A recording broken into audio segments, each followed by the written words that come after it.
Yes, hello. I am James Rowlands, and today is the WNR463. It's the WWE Royal Rumble 2023. I am not alone. I have a pleasure to be joined by the entire WNR team. Up first by my side for every WWE and AEW show. It is, of course, the fantastic Jaxie Scarlett. How's it going? Hello. Happy Rumble. Not doing too bad, thank you. Of course, there's a little bit of sulking going to be coming from me on this podcast, but we'll get into that. Yeah, I was going to ask how you do briskly restless in a bit. A little bit, but that's about it. Up next, our resident NXT expert and, of course, New Japan deity, and the man who's actually there itself, or at the event itself. It is, of course, Monty. How's it going, man? I'm doing good. Still riding an emotional and probably a literal high from the Royal Rumble. But yes, I'm here and happy to be here to talk about a show that's definitely going to be I'm probably going to be way too positive. We'll see. I'll gauge it, but I don't know. Like this is a special show in my heart here, so I'm ready to talk about it. Yeah, well, it can't be worse than what we did for the Clash. Like for me, you know. Yeah, you guys were definitely having a love fest. But like you witness history, and we will. I think I was playing that Royal Quest, but yeah, that could have been just right. Well, like I said, we're going to get into it as well. But last, but by no means least, adrenaline in my soul, every thought out of control. Do it all to get them off their feet. Crowd is here, about to blow, waiting me to start the show. Out the curtain, lights go up, I'm home. Whoa! My father said when I was younger, hard times breed better men. All women, you took it all away, I gave it all away. Can't take my freedom. Take my freedom. It'll change the game, a banner made in pain. I built my kingdom, but I tell you what, it's not my kingdom. It is, of course, Gina's kingdom. How's it going? What up? Hey guys. I don't even know the song you were singing. Am I meant to know it? It's Cody Rhodes. One day he's definitely going to actually take a Gina song one day, and it's going to be entirely dedicated to you. Honestly, I don't know the lyrics of it, so I was sat here thinking, what? I wondered why you were like that. I thought, that's a bit odd. I've just out and it's got no reaction. You didn't know what fucking song it was. Well, you can start song, don't have lyrics. But I still appreciate it. I should go, adrenaline in myself. I should have done the fireworks. Like, maybe that. Need some fog. I'm going to be sat here with my volume of lyrics next time, just so I can recognise which one. Whenever James is singing these songs, he's got like a fan and a cape on in the background, so he can really do like a sort of Tina Turner in the wind, caught in the wind type of thing when he's belting out this song for you, Gina. You need to start charging for these. It's the only reason I do this show. That's the only image I'm using now. The only reason I do this is so I can sing a song in the first 2 minutes. I don't really mind about anything. As long as we can do that, it's fine. But we're going to go straight in today because it is the Royal Rumble January 28th in San Texas. The kickoff, Caleb Braxton with Booker T, Irish Kevin and King. Not a lot happened, but we did see backstage Roman was befuddled. He asked Sammy one thing. Why is he the child? Jay took responsibility low and Roman says, let's worry about tonight. Zayn was told to be on Reigns' hip throughout them. And again, interesting to see something like that on the kickoff as opposed to anywhere else. But Monty, of course, you were there, so there are a few questions to ask. First off, how you got there and kind of what the queues were like for the merchandise and the prices. Okay, so we drove to San Antonio. It's about 6 hours from where I live, so that was about how you can imagine it. But we love a good road trip, so I had plenty of snacks, plenty of music. It's a good time. But once we got there, and getting the lines were very, very long for everything. The Superstore, we got there on Friday, so maybe we got there on Friday. So they were doing like certain meet and greets, but maybe it was other things going out throughout the week because usually that's what happens for like pay-per-views like the Royal Rumble. They have other events in the city throughout the week or whatever. But at that point, when we got in on Friday, I think Cody Rhodes' merch was already sold out. All the new, everything that was new that said American Nightmare, you've seen people already wearing it. You've seen it already bought. So trust me, Cody Rhodes was definitely over in San Antonio. But the lines, the prices were about what you would expect, probably a little heightened, but I didn't buy merch, so I didn't really even stick around for that. I didn't really care. I came with my own merch. I didn't really mind anything about that. But the lines were like around the corner long for a lot of this stuff. So yeah, people were buying plenty of things. As far as the food once the show started, now that was a little high.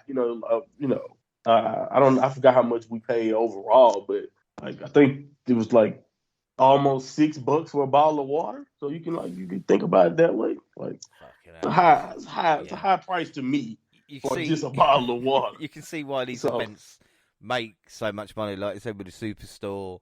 And even on kickoff, they were saying that they were sold out. But I mean, you talk about your seats as well. What was the atmosphere like? Because obviously, being at a WWE event is special, but the Rumble, there must have been even bigger kind of feeling. Oh yeah, once we got seated and everything calmed down, the atmosphere was like you mentioned. People were just screaming out woos like Ric Flair was around just for the hell of it. Just people were screaming, and there's a lot of drunk idiots already before the show started. So the fact that we had so many people that was already wasted before it started meant it was going to be a fun night. So the environment was great. It's just like you said, it was special. Even waiting in lines, the conversations you would pick up with people. You could just tell people, everyone was excited. Everyone was trying to book the Royal Rumble and tell us, why Cody shouldn't win or why Cody should win and what Sammy's gonna do. It was just a lot of that going on. And I really learned just how much a lot of your average casual fan in WWE knows, and they don't know a lot. They really don't. They don't know. They don't know a lot. I was surprised. I was really surprised. And then I started to realize, I'm the weird one because maybe I know too much because they're just here having fun. It was so many people. And I'll explain this later, like when the women's Royal Rumble, so many people that just had no clue almost about the current product. You had people cosplaying as Macho Man and Hulk Hogan. They're just there because it's a big WWE event in their town.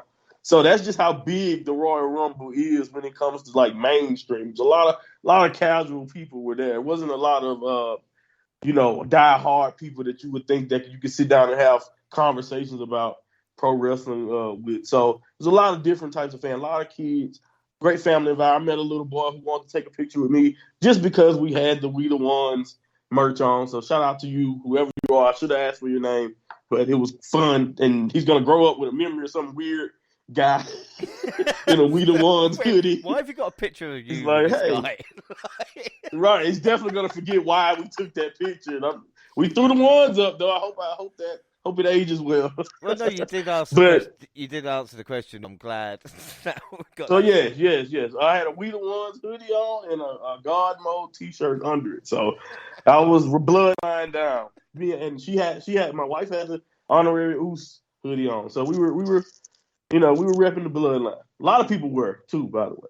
That was the most seen merch that I saw that was current. It was a lot of different merch, but as far as current talent goes, Bloodline blew everyone else out of the way. If you want to see any of the pictures or videos, remind Monty on Twitter, and you'll be able to catch it all. But we'll talk about more as we kind of go along.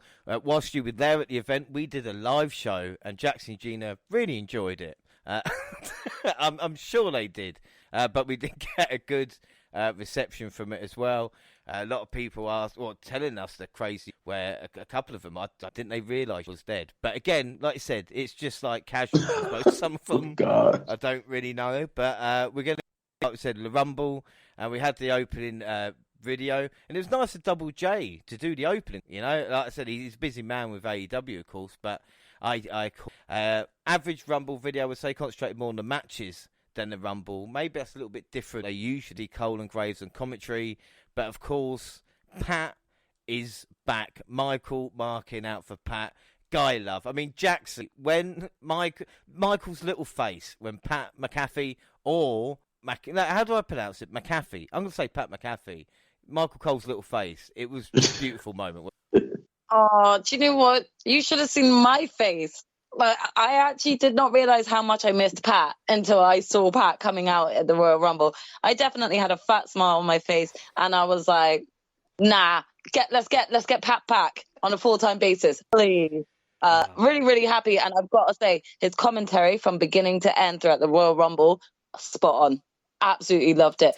Like, Pat is in a literal mood on commentary, and I love it. Yeah, I did. Oh, well, we'll get into that in a little bit, but I did think it's the point that Michael Cole's best. You know, when it's like you've got a friend, but then his best friend shows up. Fucking better, dear. Cole was like, I thought I was your only friend, Cole. I thought we'd just. He was like, looking at Michael Cole like, the audacity of this bitch. I know. But Pat, You got to be a friend. yeah, Pat nearly did himself in with a chair as well, which is always a little bit dangerous. You were all easy. Oh my God, that would scare me.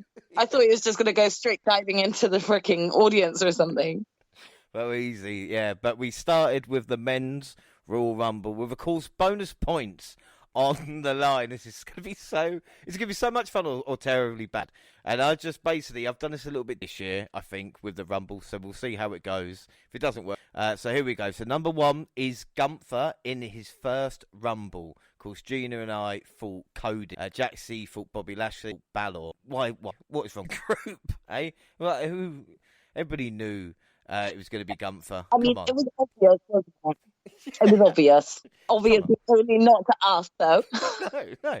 And then, of course, number 2 was Sheamus. It was Fight Night. And, of course, let's not forget Sheamus won a Rumble in the 2012 edition. It sounded like a big pop. Was I right, Monty? I mean, you're going to be in with the crowd, aren't you? So Yes, 100%. We were screaming for Sheamus, all of us.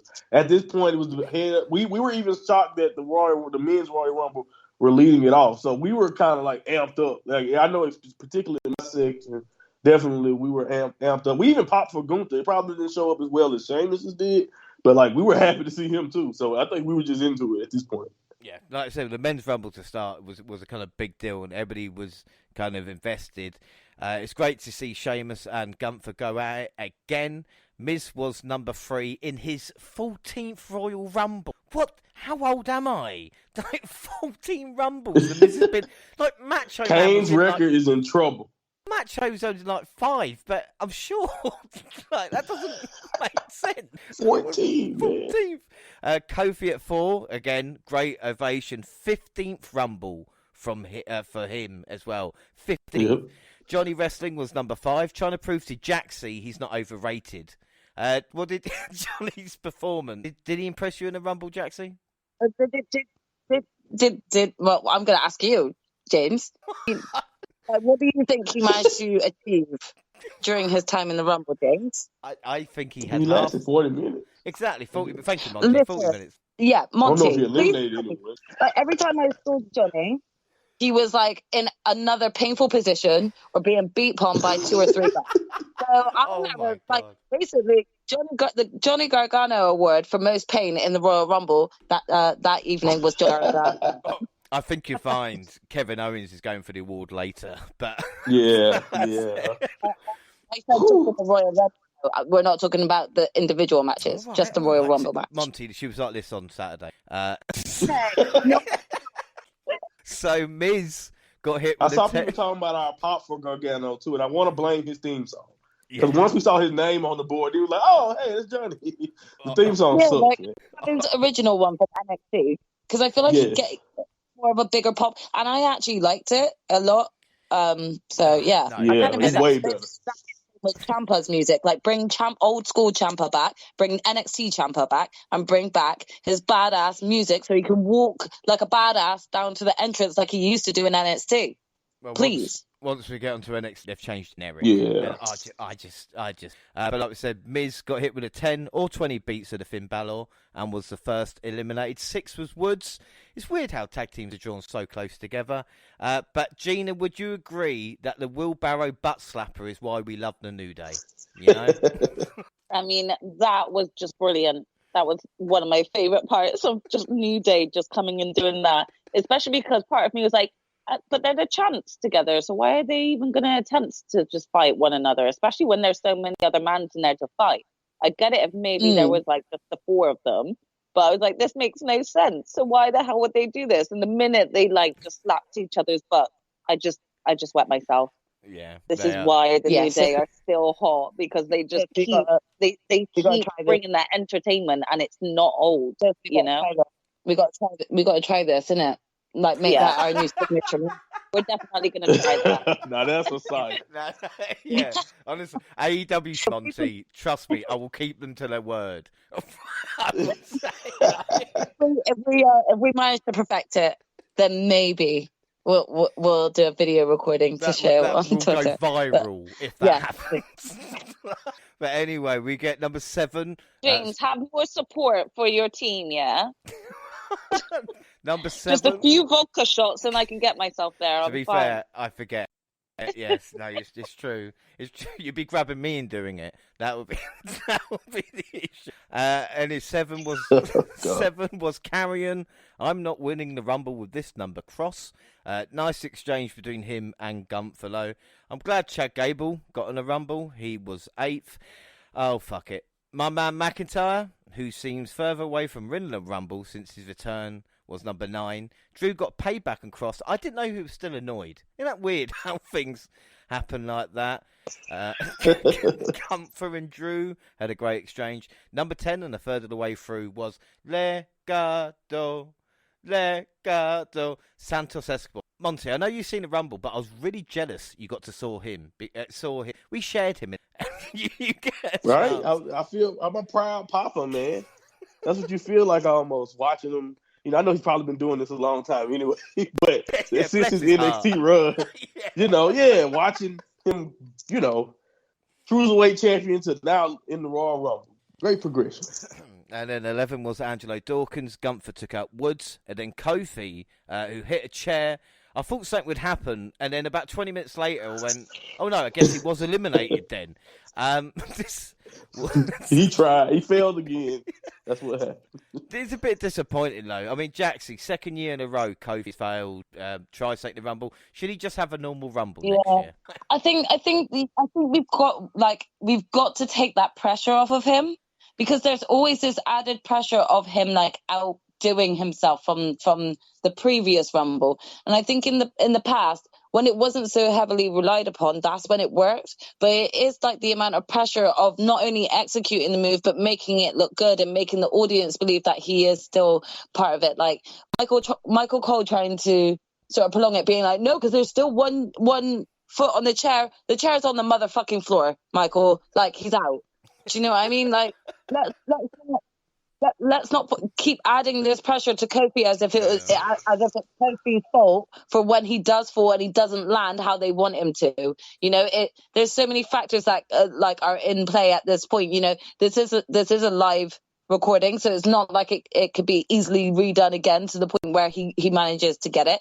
This is done in front of thousands of people, so there's a lot of added pressure on him to actually execute it. And then, you know, if things had been different, then maybe he wouldn't have had as much pressure behind him. But with a certain tyrant back on the executive board, you know, there's a lot of like anxiety going around with each of the wrestlers, really not knowing how much power he has in this company. So, you know, I think we just need to take the pressure off of Kofi, because if anything, I felt more. That is a lot of pressure. I'm not gonna lie. I felt more pressure for the fact that Kofi was purposely eliminated just to, you know, try to get that. Oh no, he wasn't eliminated pop, rather than actually letting him have a good, decent run in the Royal Rumble and making us believe that he could, you know, win the Rumble. Like, we just need to stop. Let's move on from it and let Kofi just wrestle in the Royal Rumble. Without doubt. Well, another thing, he's successfully done it at least 10 times. Yes. So he's trying to be creative. It's like, how many ways can you save yourself without doubling back? You know, like. You know what I mean? Like, we with the expectation of it being like, you know, year in, year out, and like him, like, you know, getting more creative with it. It is adding that pressure on. So let's just kind of take that off now. I'm not saying let's forget about it, but like, let it happen, like, you know, every other year or so. Like, let it randomly happen where us fans don't know that like he'll be able to do that again. Do you know what I mean? Like, let it flow, if that's the best way to describe it. Let it flow, let it flow. You know, cold. With so many in the ring, we needed a pallet. And number 12 was Brock Lesnar, and the crowd went banana. Rampage eliminates Santos Dawkins and Gable. Gunther and Brock faced off with Lesnar. No selling a chop. How dare he? Monty, Brock coming up. I mean, even if you go like, I'm not a huge fan of Brock, you're losing his shit when he comes out anyway. Yeah, everyone lost it. Also, the timing of it. I think everyone knows when that beat hits, shit is getting serious. So the fact that it was that like you said, entry number 12, like, or whatever. Like, the fact that it was that earlier, we was like, okay, the stuff is getting real quick. I knew something, like you mentioned, the ring was kind of getting full. So I was like, someone is gonna come clear it out. But I didn't. Yeah, when that music hit, it's just something about it, and everyone just, like you said, lost it collectively. So it was awesome, to experience it live, because, like you said, it's nothing like it. No, and then the face-off with Gunther as well, which, again, I know Gunther's on Twitter. Yes, and we were hot for that. I think we all wanted them to yeah, we were hot for that. So imagine it'd be awesome. And then Bobby was 13. Unlucky for some, but lucky for us, Bobby eliminated Brock. A great moment for Lashley. Brock lasted 3 minutes. Bobby then ran through Sheamus, Drew, and Gunther. That is scary. I mean, Gina, Bobby Lashley having his moment. I know we all love Bobby here, but it was great to see him look so dominant in that couple of minutes. Yeah, it was about time. Like, Bobby is a king, and like, I've been annoyed with how they've been booking him recently. So even him just getting those like 3 minutes of just bossing it is well deserved, and I hope everybody else was enjoying it. They all seemed lit at the ringside, so they seemed to be enjoying it. But no, I was so pleased with just Bobby's little part in the Rumble. Well, Brock was angry and took his frustrations out. First on the announce table was still Switch Skeptic shit at the commentary team as well. I didn't think they knew what was going on. And then took it out on Corbin, who was 14th. Halfway through the Rumble, Monty's pick, Seth Rollins, was 15th. Baron Corbin lasted 7 seconds official. Seth dumped him out. Otis was 16th. Ray was 7th, meant to. Meanwhile, Seth managed to eliminate Bobby, which I think was a bit of a shock, actually, to talk about Bobby. 18 was Dom, who had Ray's mask. Jaxie, I wonder what happened. No Ray. Do you think it was lazy, though? Do you think they should have shown something with Ray? I think it was lazy. No, I'm really not gonna lie. You could have easily had Rey Mysterio's music play. He no show, and then randomly Dominic Mysterio turns up and he's taking his dad's place. I'm sorry, but you could have given that spot to anyone. Dolph Ziggler, Bronson Reed. Like, there are so many wrestlers that was missing in this world. Yes, Sami Zayn. Even Solo Sikoa could have been in there dominating. You could have just given that extra spot to someone else, especially because Dominic comes out immediately after at 18. You literally could have just had the son take his dad's place and be like, "Dad's nowhere to be found. I'm a Mysterio. I'll go." Like, I just thought that was lazy. Were you disappointed, Monty, that it wasn't Rey Mysterio? Did you expect a little bit more? Maybe like a surprise entrant at that point? I didn't get disappointed until I rewatched the broadcast and didn't see a video, because I think us people in the crowd, we were just like, maybe they aired something earlier, Ray getting attacked or something. Like, we were so confused. And like, do you understand how disappointed the people in San Antonio? Let me tell you this one. That morning, Saturday morning, Rey Mysterio at 9 a.m. was doing meet and greets. Like, he was the one they sent in town to meet, for fans to meet. San Antonio loves Rey Mysterio. You can tell that, by the way, we all booed Dominic. how we kind of, treated Dominic. But yeah, you're going to go and sign some stuff at 9 a.m. the next morning. Like, seriously, that pisses me off, because you're just like, okay. So, like, exactly, they're marketing him in the town, and then he doesn't even get in the Raw match. It was disappointing. Right? Yeah, very disappointing. Well, anyway, we missed Otis being chucked out of the Rumble by Drew and Sheamus. 19 was Elias, who used to be. He guitared Gunther, but was Claymored and chucked out. I mean, if these two can work together. But no, I'm not going to get my hope. 22 first through. Finn Balor. 21, Can You Dig It, Sucker? Booker looks great. I mean, Monty, not only NX, but a true Texas legend as well. Yes, sir. It must. What a moment! Oh man, I was so, man. It was so I was mad at myself because I was like, why didn't I think about it? Because he still wrestles. He still he sends pictures from his wrestling promotion down in Houston all the time. So I knew he was still in good shape. So it made so much sense. But man, it was a moment, man. It was so special. It was one of those things. I was mad at myself. I was like, I got his entrance, but I did not get a chance. I didn't get a chance to record him doing the Spinneroonie. But I saw it with my own eyes. So I was like, you know what? I'm just gonna value the memory that I watched that spinner like that. It was so special. Even though he only got a chance to, he just got his greatest hit. And then Gunther, handled him. But the Spinneroonie, man, being able to at least see that with my own eyes, be in the crowd and just lose our minds collectively, it was a great time, man. Without a shadow of a doubt, brilliant. And another thing as well, watching it as we were seeing Sheamus' reaction. Sheamus loved it as well. If you go back, yes, yes, he's also mad at Gunther. He's like, "What you do that for?" He was pointing at Book. Like, why you do that? Like I said, but Gunther did dump Booker out. See you on NXT. 22 was Judgment Day, was complete with Damian Priest. 23 was Montez Ford. He didn't last long as Judgment Day sent him and Johnny out. Like I said, Johnny Garner did last 40 minutes. And on this day, Edge was 24. He speared and eliminated Priest and Balor. And Seth reminded the Rated R Superstar he was still a threat. Judgment Day Edge and eliminated him. I mean, Gina, this is a little bit, like I said, I thought maybe Edge could last a little bit longer, but it makes sense, I suppose, Judgment Day eliminating him after being eliminated themselves. I mean, yeah, to be fair, I wasn't really mad at Edge not being in the Rumble for long because Edge did have kind of his time to shine in the Rumble when he did make his kind of big return. And I feel like Edge's story here is mainly with the Judgment Day. We kind of don't see him in that WrestleMania main title shot picture this year. Nobody kind of was seeing it that way because his storyline is still linked to the Judgment Day right now. So for me, I wasn't too disappointed that he wasn't in it for long because that meant I could give my attention to others when I knew that Edge's attention was mainly going to be Judgment Day. And I think it was their way of telling us that this is still an ongoing story at the moment for both parties. But it was also shout out to my girl Beth. Well, so we can add that because 25 was also the theory. But as he was coming out, Edge fought Balor and Priest to the back. Ripley attacked. But yeah, Beth Phoenix returned and speared the hell out of Ripley. I thought, why did they do it there? But obviously, you don't want to do it in the Rumble because might not, win or wherever it was. But Beth looked fucking ready for action. She did. She just looked like the glamazon we all knew her to be before, but evolved.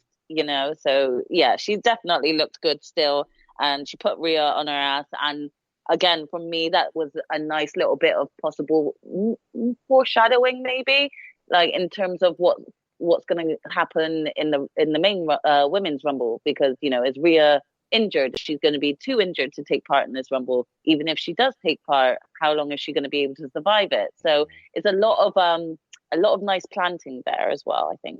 Yeah, Monty, who did people pop more for? Was it Edge coming out or Beth?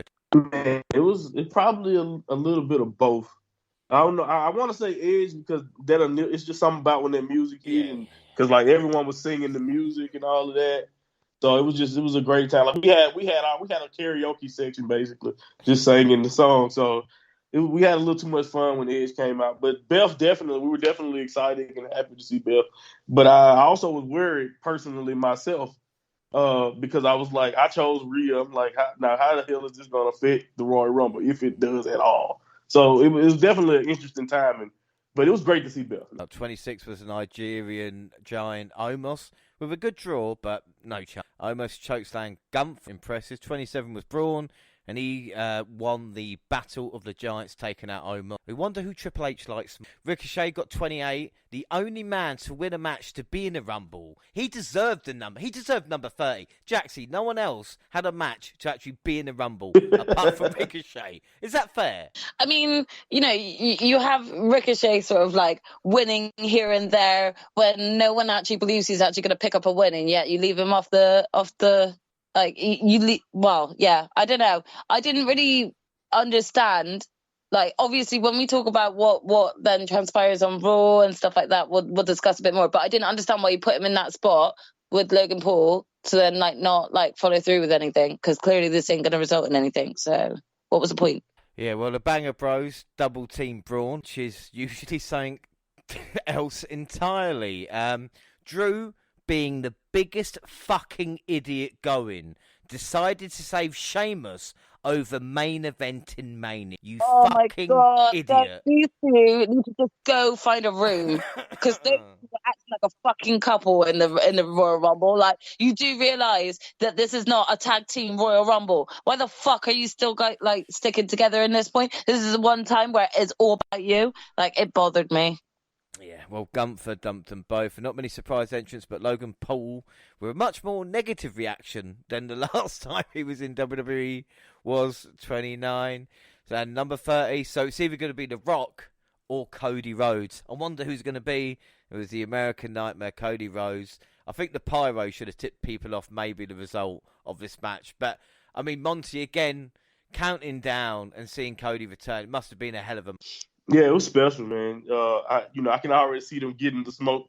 That's why I mentioned the fog machine earlier. They were getting the fog ready, so we all knew once Logan Paul came out, what was going on. We kind of gave him the hard time he promptly deserves. But mostly because when you have that wide pool of possible surprise, you don't understand. People in the crowd were saying, "Oh, Stone Cold is going to show up," and all of that. So Logan Paul is a hell of a downgrade when you think about it that way. But anyway, it was awesome, man. Like you said, counting down. Like I told you guys, Cody sold out merch there. Everyone was very, very much into his return. And it felt different. It's only one other entrance, in my opinion, that kind of felt the way Cody's entrance felt in that arena, and that's the one in the main event that we'll be talking about later. So, it was a buzz, like you mentioned, a buzz. Everyone was singing. Another time where we're getting karaoke on, singing Cody's song. Especially the whoa whoa whoa part. Even if you didn't know any of the other words, everyone was ready for the whoa whoa whoa. Right. Yeah, the kids were having the time of their life. Like, it was a great time. It was a great time, man. And like you said, it was special. And you could tell when I watched the broadcast back, you could see it in his face that it was special to him, because like he was getting emotional. You kind of see it. So it was great. Jaxie picked him for number 30, and of course, winner. As Jaxie alluded to earlier, Paul and Ricochet springboarded into the ring to collide. And again, I know, might not be a huge chat, but that must have looked awesome live as well. Just the two. Oh, it looked great. It looked incredible. You can tell by our pop to it. Of course, the wrestling weirdo in me, you know what I thought of, right, Jay? I was like, Mello and Ricochet. I remember that spot, but it was awesome, though. It was definitely cool to see, especially when you think about the height they got on and how it looked once they kind of collided. It was a great looking spot, even if it don't make the most sense when you think about it. But Cody eliminated Dom to a nearly bigger pop than his entry. Yeah, we hated Dom. Dom he definitely got all the heat. Like I said, from that Rey Mysterio spot, everyone just collectively blamed Dominic. So, yeah. Yeah, and then Braun got eliminated by Cody. Theory dumped out Ricochet, but was then stomped and dumped out by Cody. I mean, it's a tag team. We never thought the final four was Seth, Cody, Gunther, and Logan. Looked like Cody and Rollins were going to team up against Gunther. They double pedigreed the IC champion, but Seth took his after ball and eliminated Monty.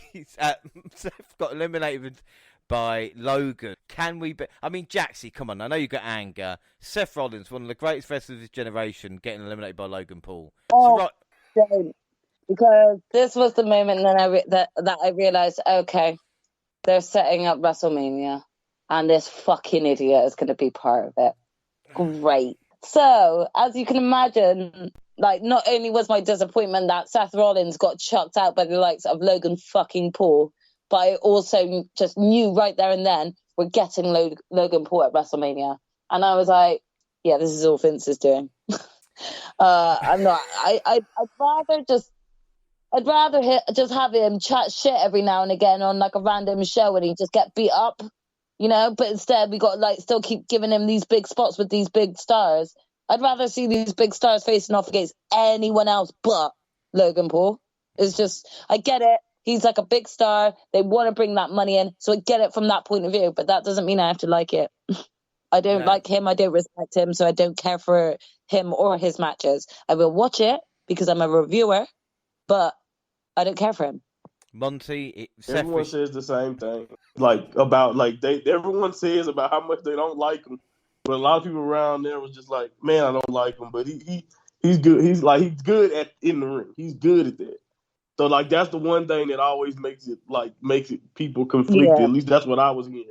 They were like, yeah, I think we hate Logan Paul. That's what it is. He's good. You kind of just want him to suck so that you could still keep on like bashing on him, you know? Yeah, and I think that's why they see money. You know what I mean? That's why WWE see money. Because people, it's kind of like it was with Riddle. I mean, not like Riddle. Like I guess some people love to hate him, but the people that you love to hate, if you see what I'm trying to say. Yeah, McGregor. Right. Conor McGregor would be the perfect. Right, one, McGregor. You know, like. Exactly. Yeah. There you go. But Monty, it was your pick, though, Monty. I mean, you must have been upset Seth was Manor. I was, but you know what? I saw him. That's the thing. The camera angles on television kind of let people think that it was 4 people left in the ring. But I saw Logan Paul the whole time, still sitting out there. I was like, well, they didn't show it on the screen where Logan Paul gets eliminated. So Logan's still in this. So I watched him. I literally watched him sneak up on Seth Rollins and execute the elimination. So it was annoying, definitely annoying. But then at that point, I was like, I was so invested and was like, all right, let's go Cody, because I was like, you know what I mean? Like I kind of moved on. Maybe it's because I was in the crowd at the time. You just went along with it, like I said. You go along with it. I was exactly. I was invested at that point, so it didn't hurt me as much as it probably should. As Jaxie, by the sounds of it. But Cody, right. I didn't take it as personal. No. But Cody sent Logan packing, which of course we can agree everyone Great enjoyed. Pop. Yeah. Final 2, Gunther, who'd been in there for over an hour, of course, coming at number 1, and Cody. And there was a moment, Gina, and I don't know about you, but there was a chop, and the redness and bruise on Cody's body from the chops looked like I thought he's injured, because Gunther did not hold back. Yeah. Yeah, I mean, I definitely thought his pec was just about to turn purple again. I was like, guys, stop! I know that they like to scare us when people have been off with a certain injury, and then they come back for a match, and then their opponent just targets that same area where they've had that injury. When Daniel Bryan came back, I was like, watch his leg! So the whole time, every time he's getting slapped, I'm looking away, and I'm like getting my sister like, tell me when he gets out of it, because I just can't watch anymore. But yeah, it was painful to watch, and I'm sure it felt quite painful to Cody as well. Yeah, I've heard of people say the final exchange maybe went on for too long, but otherwise it would have been Cody coming out in 5 minutes, which you don't want. And we got the Shattered Dreams and Gunther getting hit with the Crossroads, thrown out, and your 2023 Royal Rumble winner, the American Nightmare, Cody. I loved it when he said, I did it, Dad. Undeniable, without a shadow of a doubt. First up, I mean, Jaxie, what were your thoughts? Not only on Cody winning, but the Rumble. Do you know what? My thoughts were this. By the time it got to number 15 or so coming out, I was like, Sammy's not in the Rumble, is he? And I was just like, fuck. What? Like, I wish I thought about things tactically.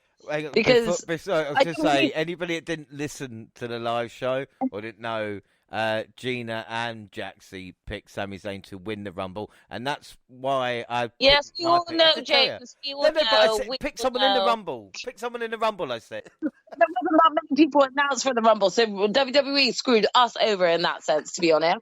But I feel like I wish I could go back to make my choices, but and look at the match card in a way where I'm thinking about which matches are going first, because I really didn't think this through in terms of it being Roman's match that would be the main event. Like going into the Royal Rumble, I figured it would be one of the two, and I figured it would be the men's Royal Rumble, leading to Sami winning it and then seeing a result on top.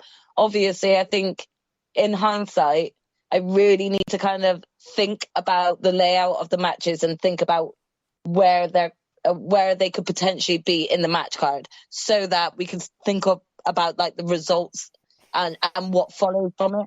I'll definitely be kind of like taking this on board for Money in the Bank, because I think Money in the Bank is going to possibly be, one that sort of like has different outcomes that we weren't expecting either. So it's just made me realize that I really do need to take into consideration what sort of timing each match is going to come out at, and then make a decision overall as to who could be the outcome and who could be the winner. Because, I screwed myself over, really ultimately thinking Sammy was going to be a part of it and not actually realizing he's got his own job to do tonight. He's got a lot of pressure on him tonight, So I was a bit gutted, but the Rumble itself was actually like much better than 2022's version for the men.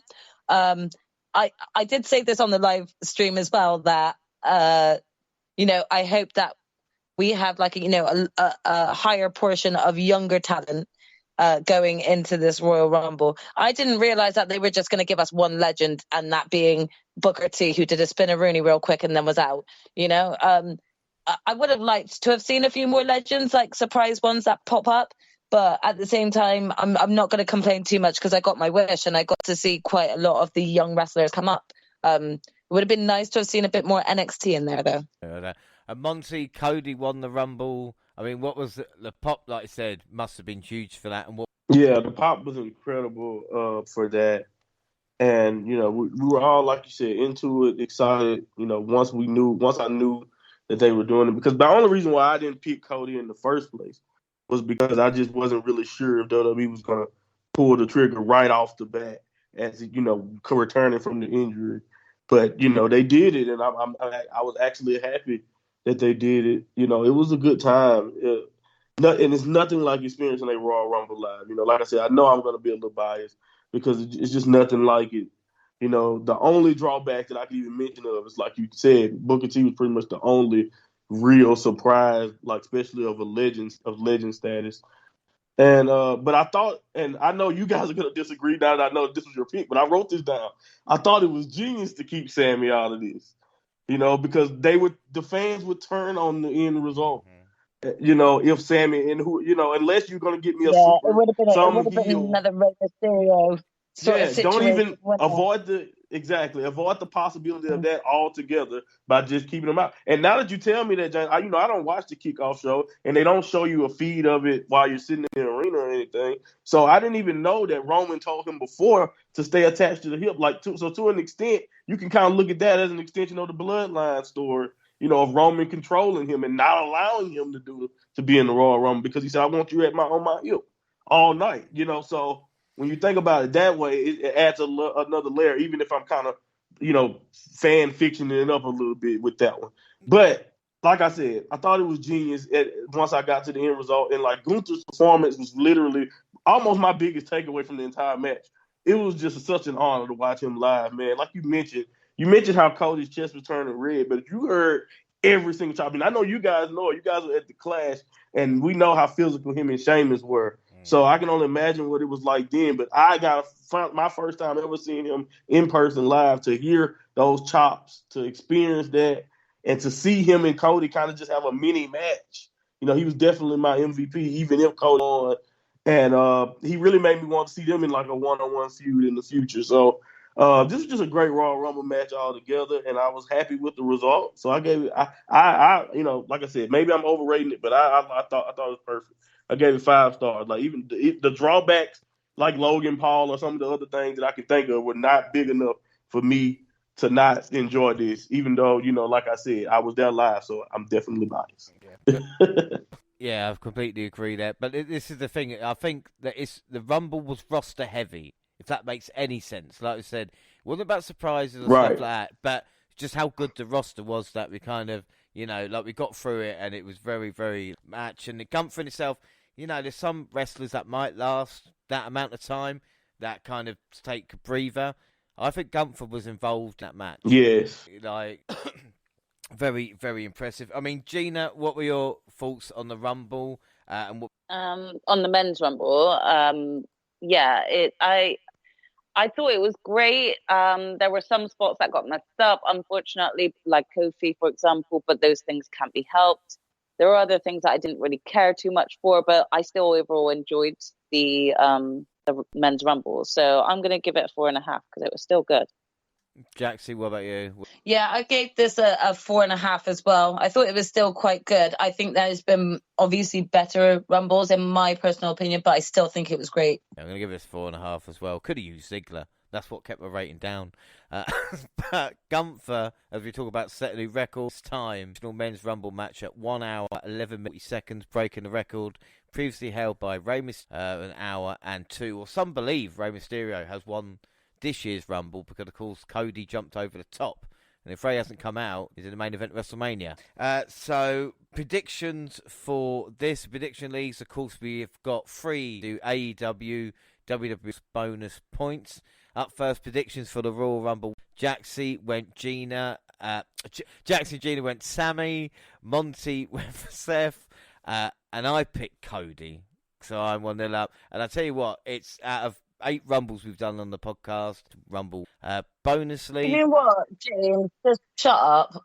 It's going to get worse. It's going to get a lot worse. It is already, and I'm just not here for it.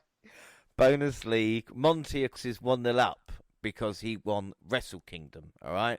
So we did do Rumble mini games where we're going to get bonus correct one. So number 1, Gina and me went for Cody. Monty was wrong. Jaxie went Bobby. No. Number 30, Gina went for Austin Theory. Monty went Braun. I went for Brock. So Jaxie gets a point with Cody. Final 4. The final 4 was Seth, Cody, Gunther, and Logan. So I picked Seth, Cody, Brock, and Sammy. So I got 2 points. Jaxie, Cody, Sammy, Biggie, and Cross. So I got 1 point. Monty was Rollins, Zayn, Solo, and Cody. Gina, Cody, Sammy, Seth. Points. Santino, the quickest in the Rumble, was Baron Corbin. Jaxie said Mace. Gina said Shelton. Monty said Dom. I said Baron. Iron Man. Monty wasn't even in the match. Monty wasn't even in it. Why the fuck did I go with him? Hang on a minute. Monty was giving me praise. Neither was Shelton. Shelton wasn't in it either. So I was just as fucked. But again, they just screwed us because they didn't really reveal much of the roster on who was going to be in the show. Do that. Iron Man. I went for Cody. For Seth, Jaxie went Sammy. Monty went Rollins. There was no points. It was Gunther. Most eliminations. Monty went for Solo. Jaxie went Bobby. Gina went Brock. I went for Gunther. Cody and Gunther both had 5 eliminations. So that is a point to me. Shit. Who eliminates who? Monty put Edge eliminates Balor, Lashley eliminates Lesnar, Seth eliminates Cody, so 2 points. I said Bobby eliminate Brock, Cody eliminates Seth, and Drew and Gunther. If I switched that round, but I didn't, 2 points. Jaxie put Bobby eliminate Brock, Seth eliminate Austin Theory, Big E eliminating Santa, 1 point there. Gina. Big E. Gina put Bobby eliminating Brock, which happened. Cody eliminated Seth, which happened. And Edge eliminating Damian Priest. So a perfect 3 from 3 from Gina, who eliminates Hauler. So well done for that. I don't think that's ever been done before. Surprises. I went Edge, Riddle, and you're like this Von Wagner. No way. Yeah, I only got 1 point there. Monty had 4 picks: Bad Bunny, Ciampa, Biggie, and Carmelo Hayes. Unfortunately, 0 in the Rumble. Gina put Biggie, Edge, and The Rock, so 1 point. And Jaxie put Biggie. And the scores so far, including Monty's Wrestle Kingdom point, Jaxie is on 4 points, Monty's on 5, Gina's on, and I am on 7. And up next, the Mountain Dew Pitch Black match. LA Knight was out first, and then I can't wait, Monty, to hear what the fuck happened in the arena. WWE played a video package recapping their feud for Bray Wyatt made his entrance. First off, Monty, how must it been to see Bray Wyatt? The most, like, I promise, it's nothing like it, man. It was a fantastic experience, man. It's just, the lights go out, everyone put their flashes on, it's just the just looking at everyone just kind of follow this one guy and his light walking down the ramp, and the music. By the way, his new song, in my opinion, is actually pretty awesome. Yeah, like it's I really good, gotta isn't give it? it props. I love the new song. It's the Yeah, next episode. It's the next episode. right. Yeah, his new song is awesome. But anyway, so again, watching him and in the new look, trying to figure out how he would look and all of that. So everything was like, it was great. And as a matter of fact, it was one of those things that I love watching in person. But then when I watched it in on television and saw like the callbacks to his past on the entrance ramp, because you couldn't really see it, in the darkness, especially from my angle. So to watch that again and to kind of get another perspective of the entrance, like I said, it's nothing like it.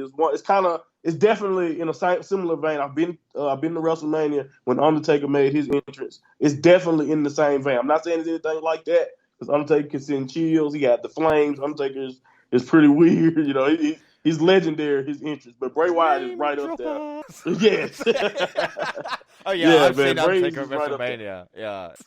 No, it must have been excellent. Apart from, and we knew we were going to do it, the big Mountain Dew logo. You just knew it, didn't you, before we started? The ropes and Knight's gear were also neon yellow. Wyatt was wearing paint that only showed under. Do you know what? I'm glad. Some people in that front row with that black light there must have been pretty worried at times, But what unfolded was basically a no DQ match.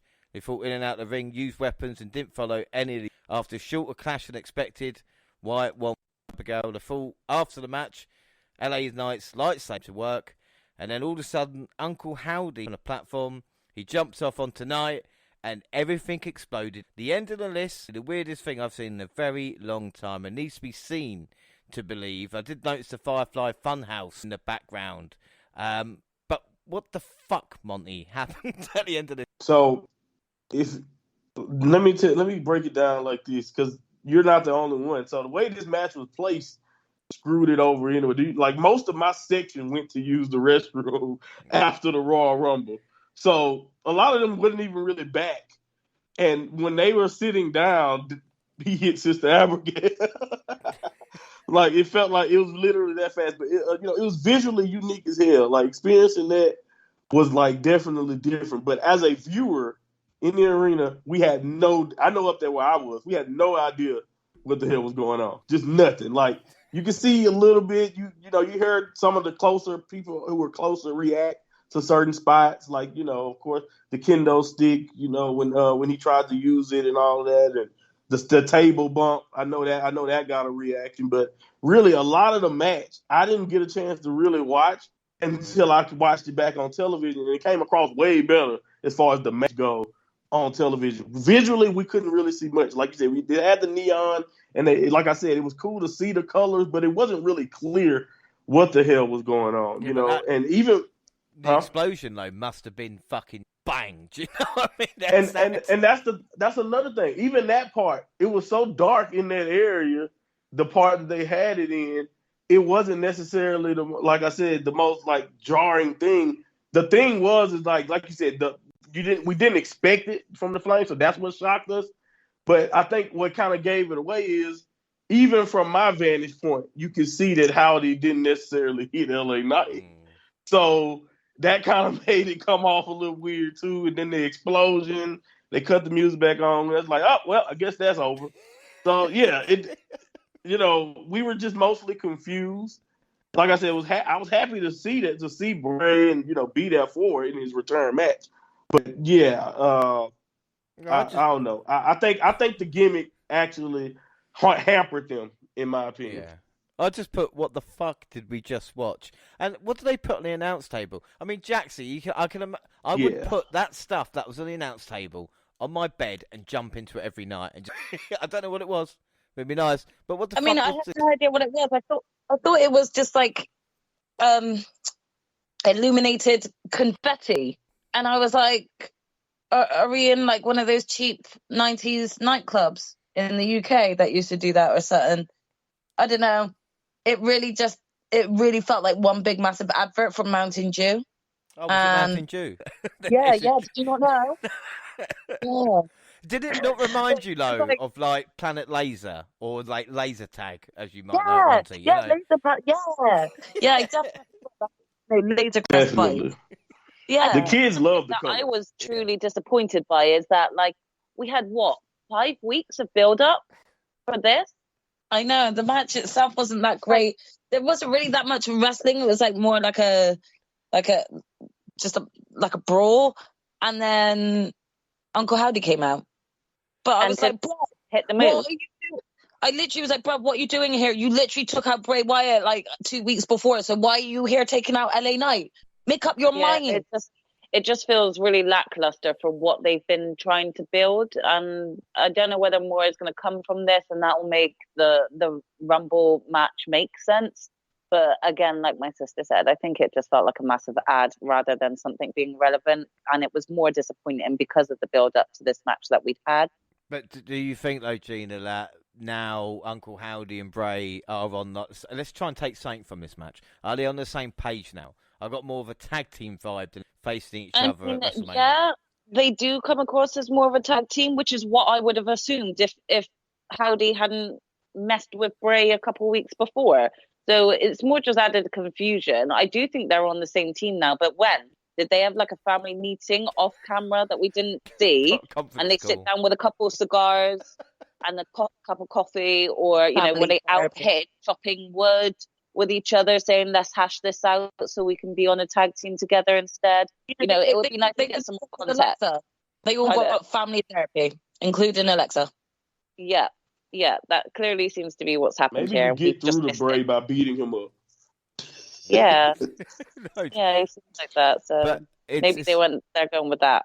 But it's like trying to... I mean, Monty, how can you score this out of 5? You know, like, I'm going to try. I mean, again... Oh, well, you know, honestly, the night of, like, watching it live, I couldn't rate it. But once I watched it back on television, and like I said, I really feel like they could have told a stronger story for Bray's character and for LA Knight, for that matter, if this was just a regular no DQ match or something.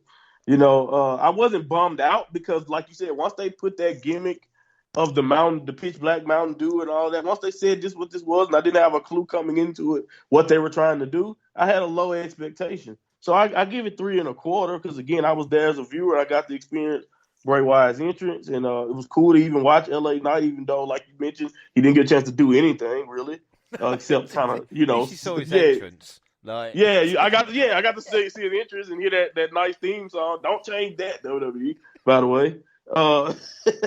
But yeah, I gave it 3 1/4, man. That's the best I could do. Jaxie, sorry. Don't ever change LA Knight's music. Like, it really suits him, and I actually enjoy it a lot. But this match did nothing for me. I'm not gonna lie. I don't really want to score. This is my original score, so I'm sticking to it. I scored it a 3. And I thought maybe Gina. Yeah, I gave it a 3 as well. 1.5. I've got to say, Bray Wyatt's first match back in a very long time. And like I said, the entrance by submission alone, I guess. Predictions, we all went Bray, apart from Gina, who risked it all. And credit to her. I will never say a bad word about someone who tries to risk it. Didn't get it right, but still, at least you tried. Gina's on no points now. Jaxie, Monty on 1. I am on to that. And then Bianca Belair versus Alexa Bliss for the Raw Women's Championship. During Bliss's entrance, WWE had a video package highlighting with Bianca. They also put focus on Uncle Howdy, because we know what's going to get a women's match over is focusing on men. It's worked before, it will work again, everybody. Well done. As soon as the ref called for the bell, the two women were throwing hands. This felt like a personal battle immediately, and it was very physical. Goddess had the upper hand for several minutes for the EST of WWE countered suplex for power, and the KOD got the job done. We did get some weird imagery after the match, indicated Bliss down this dark park, but how do we know, you know? Gina, how do you follow a massive explosion, that's right, the Raw, and make it more about... I mean, I don't really know how to rate the women's title match. That also felt a little bit lackluster to me.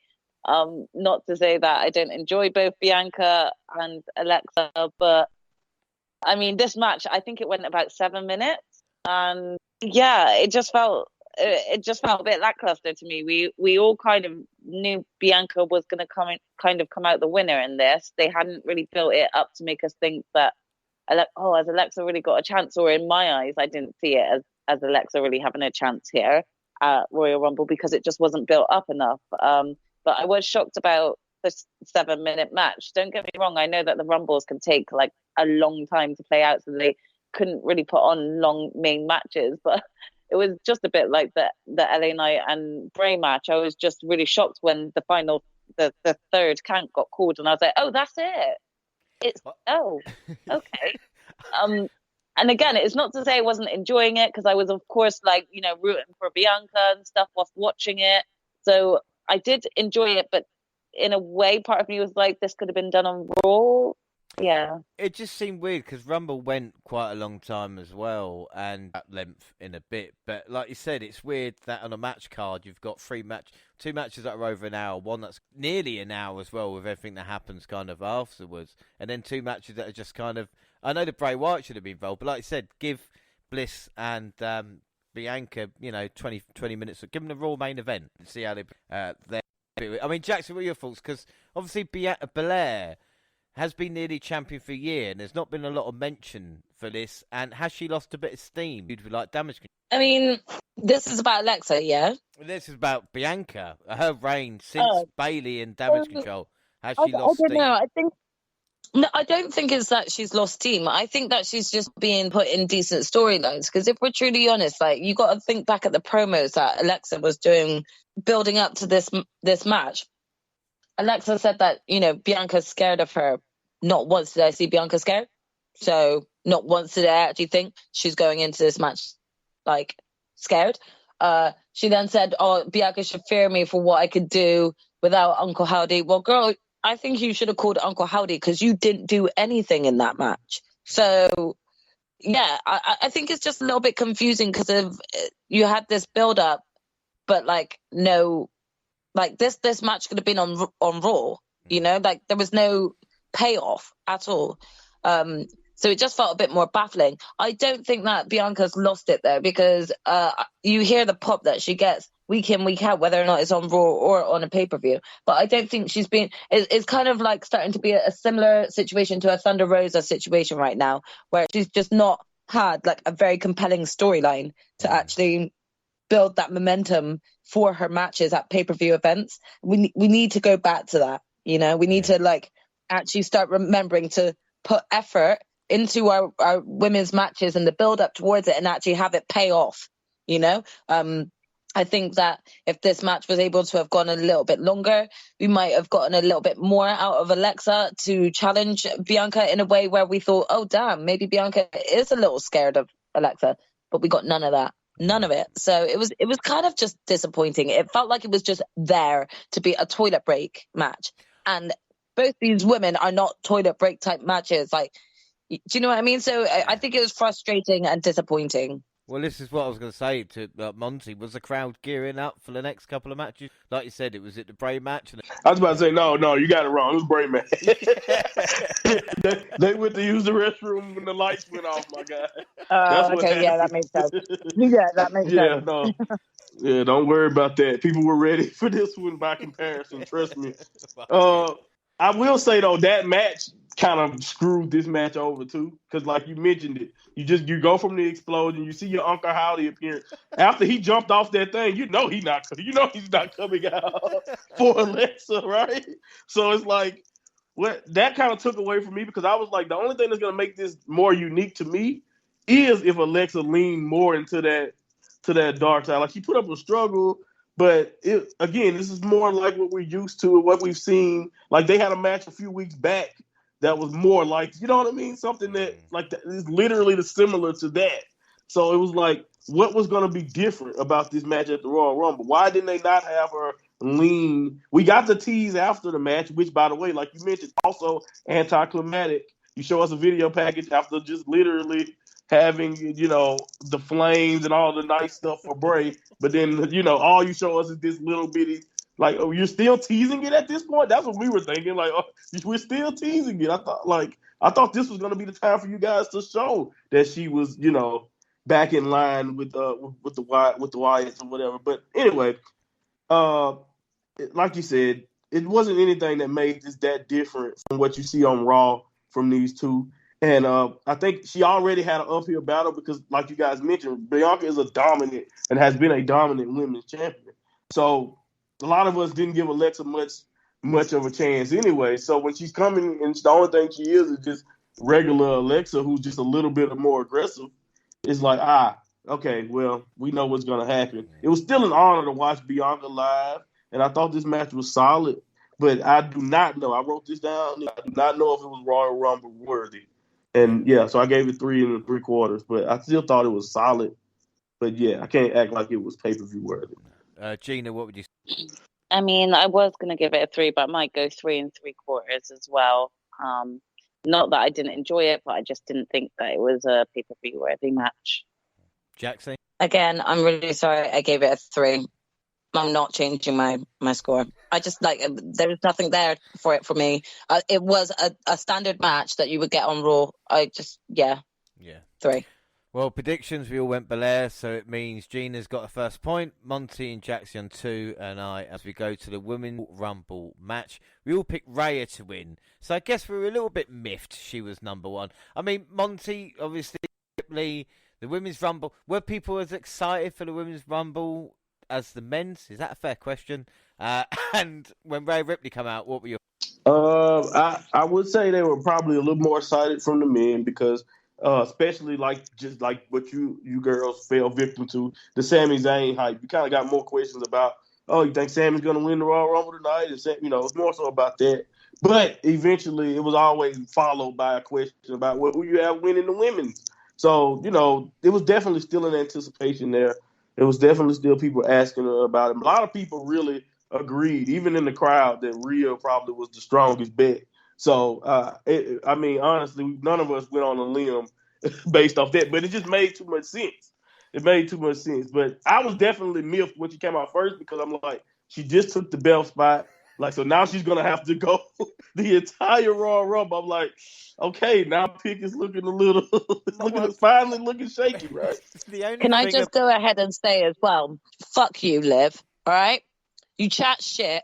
And yet you still didn't come out at number 1. I could have had that they point. Screwed her. Yeah, they fucked her. Guaranteed point. And you came out second? No, wait. Oh, fuck off. Can I just say quickly, the thing with Rhea Ripley starting at number 1 is when they go, do you know what a tremendous achievement is to last the Rumble? Well, no, 2 of the fuckers have done it tonight. It's not that difficult, is it? Right. Coming at number 1 lasts an hour. Everybody does it.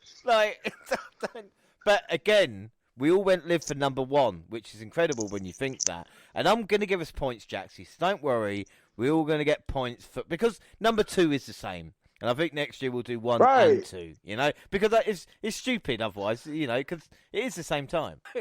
Triple H is giving us the finger for some reason. I don't know why he put her at 2. It's just not fair.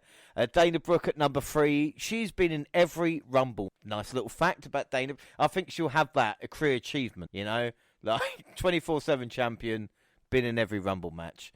Number 4 was Emma. Let's see how long she lasts. Baszler at 5. Bayley at 6. She nearly got taken out by Liv.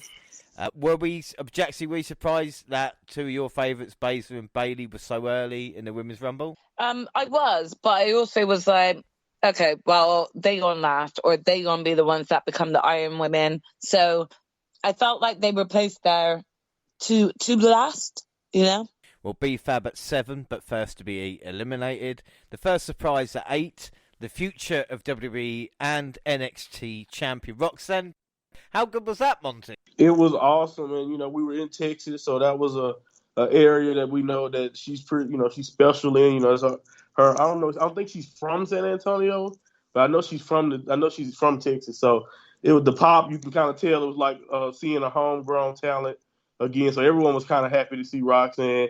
And again, that was also one of those moments where when I realized, okay, some of these people don't have no clue because I had someone like, who is she? And I'm like, oh, that's the NXT Women's Champion. So, James, it's people who don't even watch stuff that we study We watch it. I watch so much NXT. See, so you got me. I feel like a weirdo. I felt like a weirdo. Like I wasn't supposed to know who she was. You're popping Like, for Zoe Stark, and they're going, "What you doing?" Yeah, it's like, who is that? Like Indy Hartwell coming out. I'm like, yeah, good for Indy. And they're like, who the hell is Indy Hartwell? That's brilliant. She Dakota Kai, and wouldn't you know, Io Sky at 10. Isn't that weird? I don't know how they do it. Dana Brooke pulled a McIntyre and let Damage Control eliminate her after trying to save Emma. But don't worry, because Emma got eliminated anyway. Roxy was not taken out by Toxic Attraction, which would have made sense.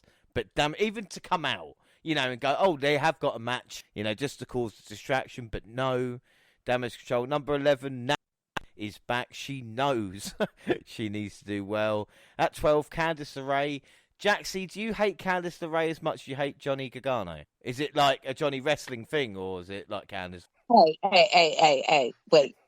Whoa, shots fired. Who said anything about me hating Johnny Gargano? I just said that he is currently overrated for the fact that he is now up on the main roster and doing fuck all. Oh, gosh, you repeated it. Thank you, Monty. Thank you for that. Yeah. No, I don't not like Johnny Gargano. Can I just quickly put that out there? I don't not like him. I just think that he's not been utilized in a way that makes us feel like he's got any real momentum going in Raw at the moment, or on the main roster at least. I don't not like Candice LeRae, but I also don't see enough of her in the ring. And when she is in the ring, she then either kind of pulls out like a surprise roll-up. There is hate there. No. Just like her husband, I just think that both of them have not been featured well on the main roster and within the Royal Rumble. So I don't really have that much of an opinion about what they're doing in the current roster. If we were talking about both of them in NXT, I would have said that they were like the highlights. They carried a lot of NXT. Right now, they're not doing much in the Royal Rumble in the main roster, and that kind of showed in the Royal Rumble. I will say as well, if Johnny ever got trademark issues with WWE, had to go Impact, he probably would be known as Johnny Gargano, which, again, I just like the name in itself. Damage Control took out Natty and Baszler. Number 13, Zoe, with Monty popping by himself. And the thing I liked about this is Io didn't lay a hand on Stark. So obviously long-term storytelling. You noticed that? Yeah. I was like... To explain, for us NXT noobs that don't know what that means.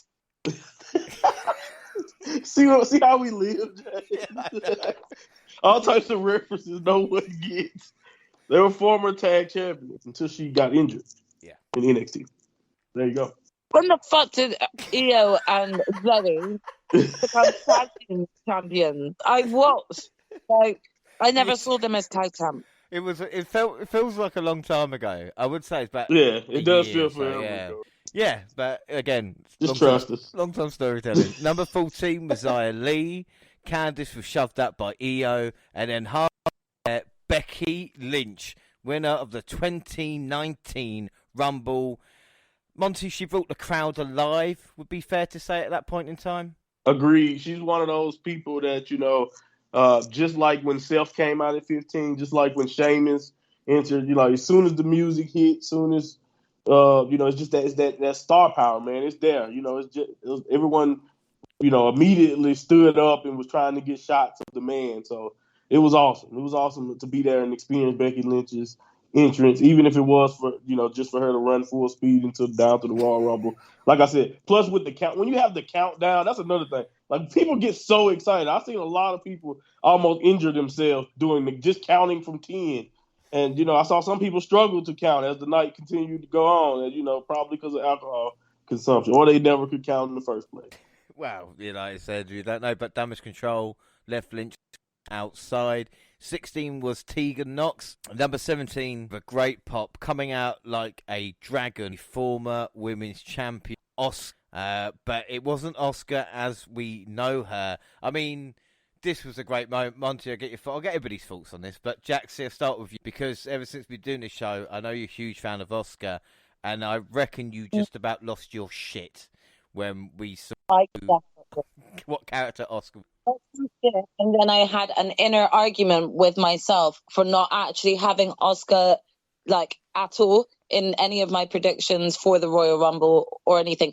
But again, you know, me trying to think tactically and trying to actually pick up points here, I was like, she was the first ever Royal Rumble winner.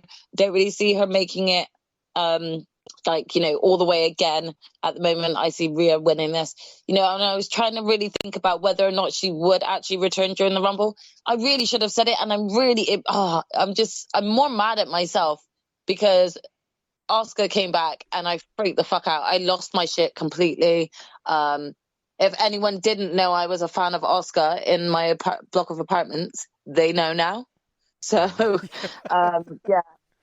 I definitely I really enjoyed seeing her come out, and that pop she got, it was almost like as deafening as what it was like when Naomi came back during the Royal Rumble and got that pop. I was so relieved to hear it. I was relieved to hear everyone was just raving for Oscar. Well, the thing is people wonder why you might take some time off or to reset the character, and it's not saying Oscar, you know, is not entertaining, but when Monty, you were in the crowd, man. It felt like, we talk about Becky Lynch making the crowd alive. Oscar felt like a big deal again, like a main event playing. Oh, definitely. Yeah. You know, once the music hit, because it kind of started, she has a new song, but it kind of starts similar to the old one. You know, so like, and as much as I love the old one, the new one don't sound that bad. It kind of sound like a distorted version of her old one, which kind of fits if you think about what's going on with her, the character. But anyway, it's not even just at first, because actually watching it back on television to see the entire walk down the ramp in the Oni type mask and all of that, it was incredible to see all of that come together. Because from my angle, I just kind of saw her walking down there, but to look on the screen, and once everyone in the crowd saw, you know, exactly what type of Oscar we were getting, and she let that mask down, we just lost it, because, you know, this is what not only she been teasing, but this is what a lot of us have been hoping for, you know, and it was so great to finally see the dark version of Oscar again. It definitely gave me vibes to a lot of her old, you know, her run back in the day in Japan, and just how brutal she was. Like, again, one of the most dangerous women in the world, and it just had me very, very excited for what was to come, to see her get that spot. And like you said, the pop, it was legit. Everyone there was excited to see Oscar back. So yeah, man, it was a great moment to be a part of. I love the fact that Oscar is so well loved in a weird way. It's just because, you know, watching her NXT run and everything like that, and just seeing the respect. But I mean, Gina, you couldn't take your eyes off her. Like Monty said, as soon as the mask came off, you were just like, oh shit, she means fucking business now. And it was scary and everything that you want. Yeah, I mean, definitely. For those who hasn't seen sort of this other side of Oscar before, this is going to be new for them. So it probably like freaked them out. And I was just sat there as a big ball of excitement, you know, like, she's coming back, she's here. I was just screaming at the TV, super excited. It definitely didn't help that me and my sister were watching it together, because we end up hyping each other even more. So it was very loud when Oscar came out, and I was just glued to the screen at that point. For the remainder of her time in the Rumble, I was just glued. Yeah, I think that's an excellent point as well. I think up until, you know, Becky Lynch, maybe it's like, oh, okay, Rumble's on, we're paying it. And then, like I said, as soon as Oscar came out, it was like, right, okay, I am just forget what I'm doing now. She eliminated Nox as AT made her way out. Piper Niven, yes, Doudrop is dead, Monty. Come on. And didn't she look like she'd make a perfect member of Gallus? Yes, especially in that gear. She fit right in. But I was so great. And that's the thing, everyone was hyped. Like, the initial, we were great. We were definitely happy to see her. But my fiance was like, see, look, no Doudrop. It's Piper. Like, so like we were just all very, very satisfied that you know, she's back to being Piper Niven. It was great to see her in this spot. 19 was Tamina. A lot of people are thinking, she's still employed. I suppose member of the bloodline. Talk about frustration. I know, Jaxie, you've spoken about your frustrations. One of my frustrations, why did I not pick the former Impact talent that I knew was going to WWE, Chelsea Green? Me either. How the fuck? Right? It was a layup, James. It was such a layup. I talked about it on the Impact podcast about her leaving and didn't think. I know. But they bushwhacker Luked, 5 seconds in before Ripley chucked her out. Chelsea Green is a talent, and I guess it'd be long term. But again, 5 seconds, great. Then there was lots of action. The Lynch eliminating Kai and Sky before Bailey threw her out. That wasn't it, as Liv sent Bailey over the top as well. Number 21 was Zelina Vega in a Street Fighter character. Jaxie, Zelina Vega, she always gives 100%, and we saw it in the kind of attire, and she meant business. Yeah, I mean, she always delivers on the cosplay sort of scene. Zelina really shines there, because she doesn't just cosplay. She really embodies the character, and every time you see her coming out as a different character, whether it be an anime character or a gaming character, she will try to embody that sort of character within the wrestling ring. So even seeing those small little pose moments with Xia Li, anyone who's a fan of Street Fighter will know her character and the poses, like the victory poses and stuff. Yeah, she didn't really last long after that, but at the same time, you got to give her credit. Zelina Vega is fucking cool. Yeah, and the exchange she had with Xia Li, looking like a video game fight on the apron, was really good. I mean, I was literally about to dip in and say, I would love if they actually brought Xia Li some form of storyline and just continued an annoyed feud between these two. And just give us kind of like a bit of a Street Fighter styled match. I am definitely sure both females will be up to doing something like that. And I'm sure they could put on a really entertaining show. I mean, I've always loved it because I always know that Zelina does a few outfits in shout out for even Aaliyah, who is, was a celebrity before she passed. Even when she embodies that, I'm just loving it. So whether Zelina is like up there in the roster or not, every time she is on screen, she's memorable. And that's one thing that you can take from it. Yeah, without a doubt. 22 was Raquel Rodriguez. They were selling on commentary the fact she was a hometown hero and everybody wanted to win. Monty, was that true? Were people losing their stuff for Raquel? It was definitely a big group of people who definitely were supportive of a lot that she did. But I don't think they wanted her to win. At one moment, I think she picked up Oscar and almost eliminated her. And the way everyone was like, no. I don't think they necessarily wanted her to win because, Monty, they were rooting for Oscar and Rhea. My heart skipped a beat. I literally thought I was about to start swearing at Raquel Rodriguez, and I like Raquel. But don't touch my girl. Don't touch Oscar. And that's pretty much how San Antonio was. Don't blame him. 23 was Mia Yim. Lacey Evans at 24. And again, I'm not saying this, but there's a lot of similarities between Lacey Evans and number 25, Michelle. Make that what you want. But it's just a shame again not around. But she was in the front row. Especially with that hairstyle. Yeah, she joined in the fun. She eliminated Tamina. 6 was Indy Hartwell. Who did she have to see to get that number? You're expecting, like, at that stage, Baszler or Bailey, but fair play.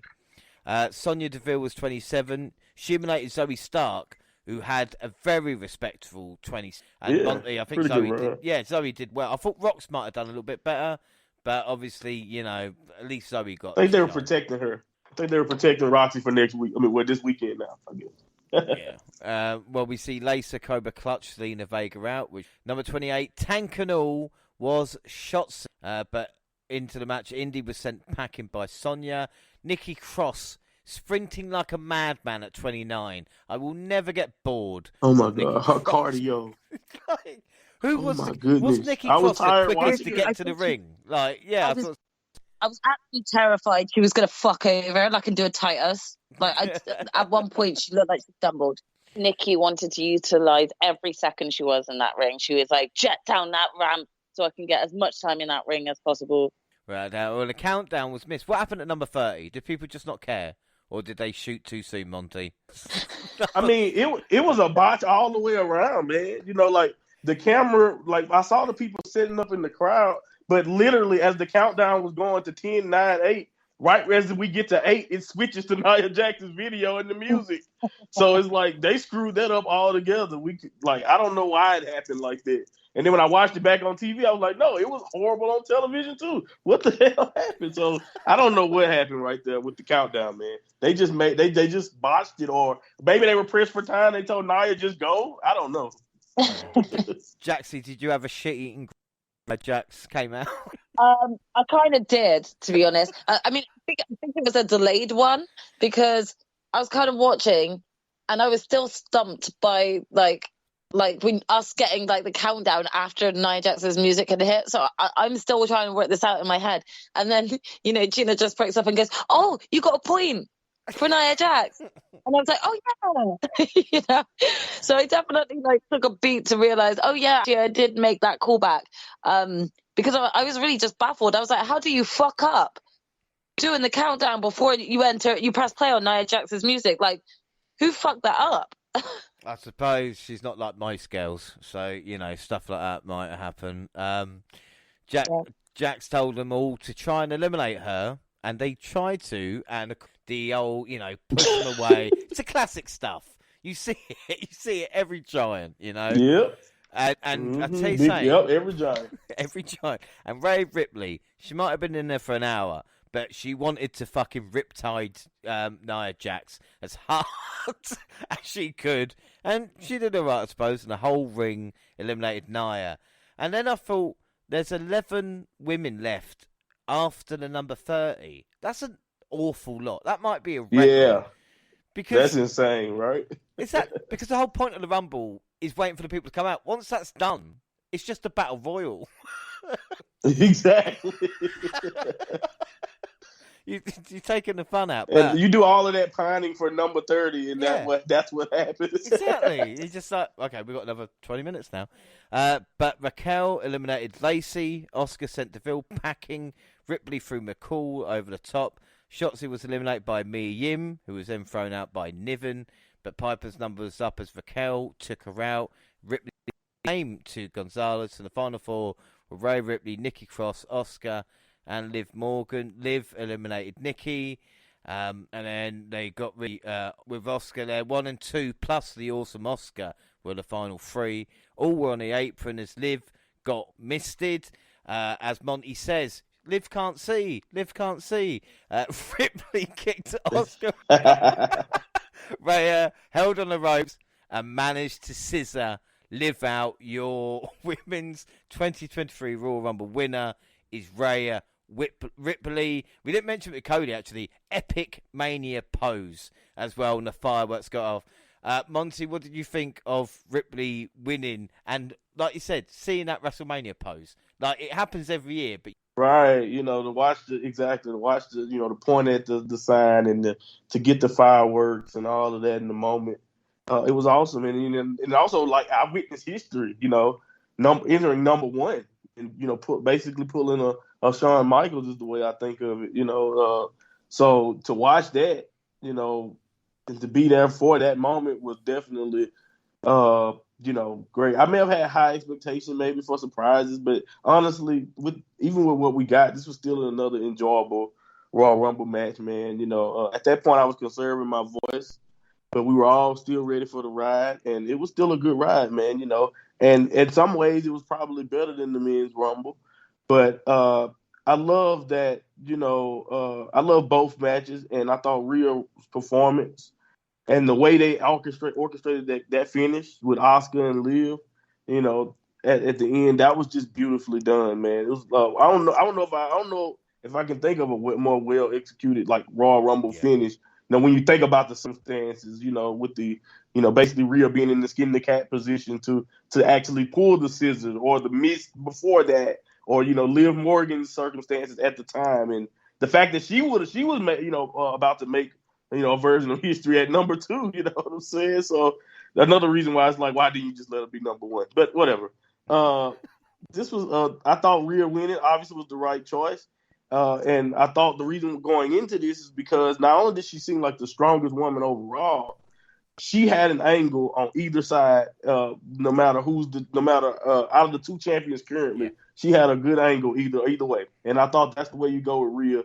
And here we go. And I thought this was an awesome way to do the women's Royal Rumble match. So again, I gave it maybe a little height, and I gave it 4.95. But this was a quick question and trivia. I'll ask you, Monty. You said Rhea Ripley made history. Who are the number one position in the Royal Rumble? Ripley is the fourth person. It's Shawn twice, right? Oh no, it's four different people. Shawn, but Wasn't it Stone Cold? I don't think he did it one. Did Stone Cold do it? Because I swear Stone Cold did. At one? Came out at one and won it. Well, Shawn Michaels. It was definitely someone else. Shawn Michaels did it in I feel like it was. And then he did two the next year, I think, right? You came in at two the next year and one, I think. It doesn't matter. It doesn't matter about that. But I said 2004. Chris. Yeah, of course, obviously. I didn't want to say that one yet. I was going to say. I'm trying to say Chris I Benoit. remember that one. Yeah, Chris Benoit did it. Yeah. The other one I remember because it was my very first Royal Rumble. And I watched it in 1999. All right. And the man. Oh, it's Vince, right? Yeah, Vince. Yes, it is Vince. I forgot he came out first that year. So, oh my God, look at that for a name. You know what? I just looked it up. I just looked it up. I thought it was Stone Cold, but it wasn't Stone Cold. But Stone Cold won the Royal Rumble like 2 years in a row. Yeah, he won 97, 98, and then 01. Yeah, he won right before. Yeah. I was getting confused. He should have won. Then they screwed Austin that year, right? Yeah, well, Austin should have won. The Rock came out, distracted him, and McMahon eliminated Stone Cold. Him. One of the worst Rumbles of all time. But the list of people: Shawn Michaels, Mr. McMahon, Chris Benoit, Rhea Ripley. You can see why they wanted other people on the list. Finally, ass. Yeah.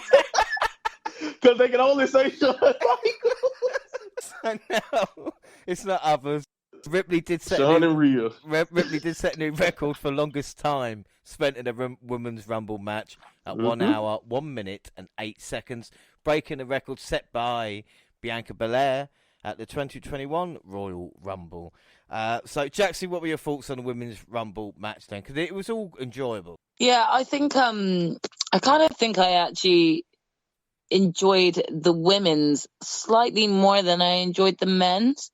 But I feel like it was because there was so much variety that came out of the women's that made you question, okay, well, I don't know who's going to win then. Like, I think for me, realization hit early on that Cody is returning and Cody is winning this.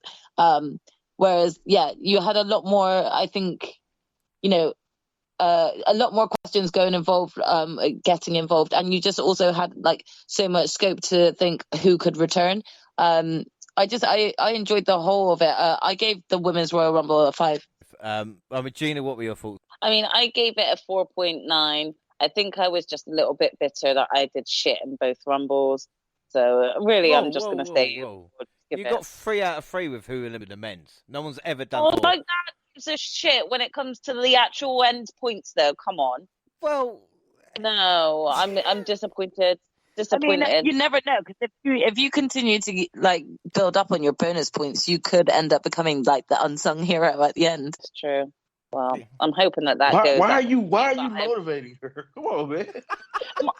Where's the competition? Monty, still my sister at the end of the day. Once she starts getting up there with the points, then I can bash her down. Like I'm not gonna bash her with the race down. Whoa. Yeah. So no, I'm gonna get very Rumble match.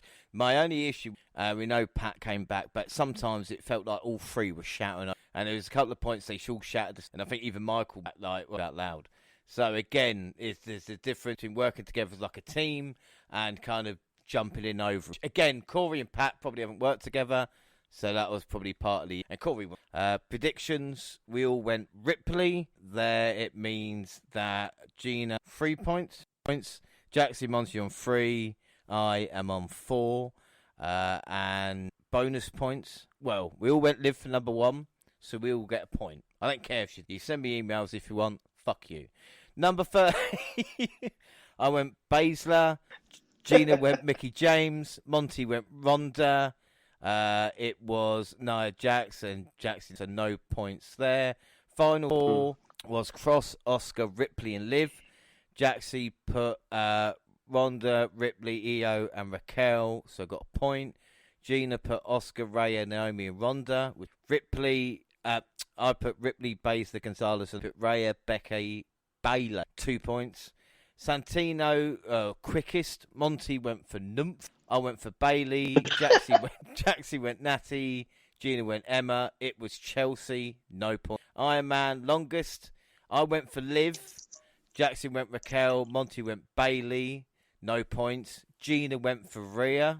So a point there for Iron Man. Go. Most eliminations. Jaxie put Ronda. Gina put Ronda. I put Gonzalez, no points. Monty put Rhea, gets a point. Fuck my life, man. So, we're not done too great on this, but who eliminates who? I put Oscar eliminates Io, Lynch eliminates Bailey, Baszler, you're right, I got no points for that. Jaxie put Liv eliminate Raquel, Oscar eliminate Io, Baz eliminate Ronda, no point. Gina put Bailey eliminate Kai, Rhea eliminate Oscar, Naomi eliminate Nat, 1 point. And Monty put Rhea eliminate Beth, Becky eliminates Bailey, Rhea eliminates Becky. You're right, no points. Surprises. Monty put Naomi, Blair, Miko, and Beth Phoenix. No points. None of them. No, it's a shame because if you put Beth earlier, Gina put Naomi, Mickey James, and Melina. No points. I put Molly, Holly, Gigi, Dolan, and Oscar. 1 point. Jaxie put Naomi, Oscar, and Jax, so 2 points. So scores for the women at the moment. I'm on 4. Well, I'm on 4. Monty's on 4. Jaxie, Gina is at 5.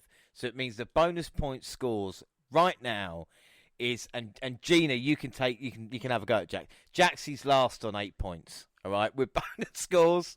Monty is on 9.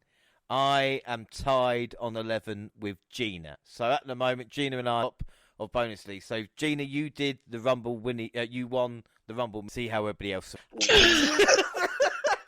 You guys are so bitter. But to be honest, if I'm truly honest, I don't feel like I've won. That's the greatest reaction we've ever had. Take the fun out of it before. Good job, James.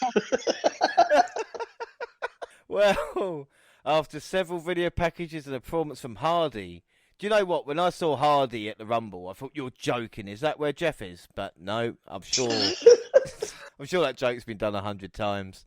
It was time for the main event. And honestly, I think it has been nearly 20 years. It might be even a 2006 Royal Rumble where Rumble match wasn't the main event. You kind of thought shit was going down. And Monty, I asked Gina and Jaxie a question on a live show, asking them if this was Sami Zayn's last night in the Bloodline. And they promised. So we're going to see what happens in this one.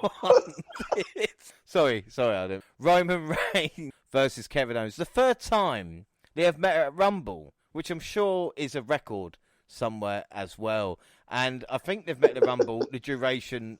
So like the 8 Rumble we've done on the pod, Kevin Owens versus Reigns has been a match at 3 of them. So I'm glad that they're changing it up a little bit, I suppose. Like I said, Monty, the entrances. I mean, Owens always going to get a good pop. But Roman is just... Mm-hmm. And I would even say to Jaxie and Gina when we were at the Clash, the Drew was massive, but Roman, it's just, greatness. Yeah, it's everything they make it out to be on commentary when he's walking out. It literally feels like that. Everyone, it doesn't matter if they had the merch on or not, everyone stood up as soon as the music hit. And I'm telling you, by the way, Roman takes his sweet time. Mm-hmm. Sweet time. And I'm telling you, the entire entrance, I sat down halfway through it because I'm not going to wait for him to do everything he do. But everyone is standing and still putting ones up. Even the people that you know, the cameras or Roman cannot see you. But, hey, everyone was acknowledging the tribal chief when he came out there. That's how much he means. Monty, I was stood up with my one in the air watching the goddamn TV, yeah? I was acknowledging the tribal chief, and the tribal chief ain't even nowhere near me in the UK. Exactly, but that's exactly how it was in the entire arena. Everyone was putting the ones up, man. So, like you said, there's nothing like it, man. He feels completely, and this is I've seen him live back in the wrestling. Like we talked about WrestleMania 34 in the past. It was nothing like that. He almost a completely different guy now, John. Yeah. By comparison to what he was when the Roman Reigns that guy was at WrestleMania 34. He's just on another level. He is a god. Like, again, not to be too dramatic, but he is a god. there's no kind of way around it. But the crowd chanting Sammy Uso as well, and showing just how popular Sammy was, as we see the Tribal Chiefs circle each other and lock up. He started at a slow pace. Reigns turned KO inside out with a shoulder tackle before Owens nailed him with a back elbow. Owens slipped when he tried to hit a moonsault and fell on top of Reigns in an awkward way. But both men recovered, and it was Owens' fault for trying something fancy. Anyway, once they started throwing punches, the pace picked up. The champ had the upper hand. He began taking KO, but the spear couldn't get the job done. Owens had the match won after a pop-up powerbomb, but the ref was knocked out on the count. Reigns nailed him with a low blow and tried to use a chair that Zayn threw in the ring, but KO hit him with a stunner. And I tell you what, and again, Gina and Jaxie will tell you, Monty, because when McIntyre hit that Claymore, I thought it was job done. The stunner and the close fall, brilliant. I guess every shit was how close that fall was. Yes. We thought it was over. He hit the stunner. The hesitation that Sammy had right before that, we was like, "Oh my goodness, Sammy gonna cost him the belt." But yeah, it was awesome. Man. It really was an awesome false finish. Yeah, I said to actually be there and experience it must have been, like I said, another level. And another spear couldn't keep KO down. Sammy telling Kevin Owens to stay down, and that's when you know you've got the story invested. KO was speared through the barricade, and I tell you something. I mean, Jaxie, we've watched a lot of wrestling. And a lot of dangerous stuff as well, just in like John Moxley. The way Owens hit his head on the looked fucking. Oh my God, yes. Not even just once. Like, he fucking did it twice. I definitely was like, oh God, I don't know if he's going to be able to carry on with the match. I was keeping an eye on the ref because I was thinking to myself, we're about to see those signs come up, Really, really shocked that we didn't, because even when you look at the second hit that Roman delivers to him on the steps, you see the man's head ricochet off of the steps, and it's like on the crevice of the step itself. Like, I felt I got concussed watching it. This is the thing, and it's like Reigns went into like head smushing, like he would have caved in. If this was a movie, Owen's skull would have been. That's what Reigns wanted to do, and again, the story of. He could have maybe have Owens tough as anything, spear after spear. But Reigns could have had that one at decided to take out because of the whole kind of Sami Zayn situation. Owens showing his toughness, managed to get in the ring, a fourth spear to finally put KO away. So we'll do thoughts on the match first. I mean, Gina. Yeah, I mean, I didn't go into this match thinking KO would win. I thought we were going to get a great match, which we did. But I think I just kept going, right, someone's going to get involved. Right now, someone else is going to get involved. And I think I had more expectations for the tomfoolery of the match than what actually happened.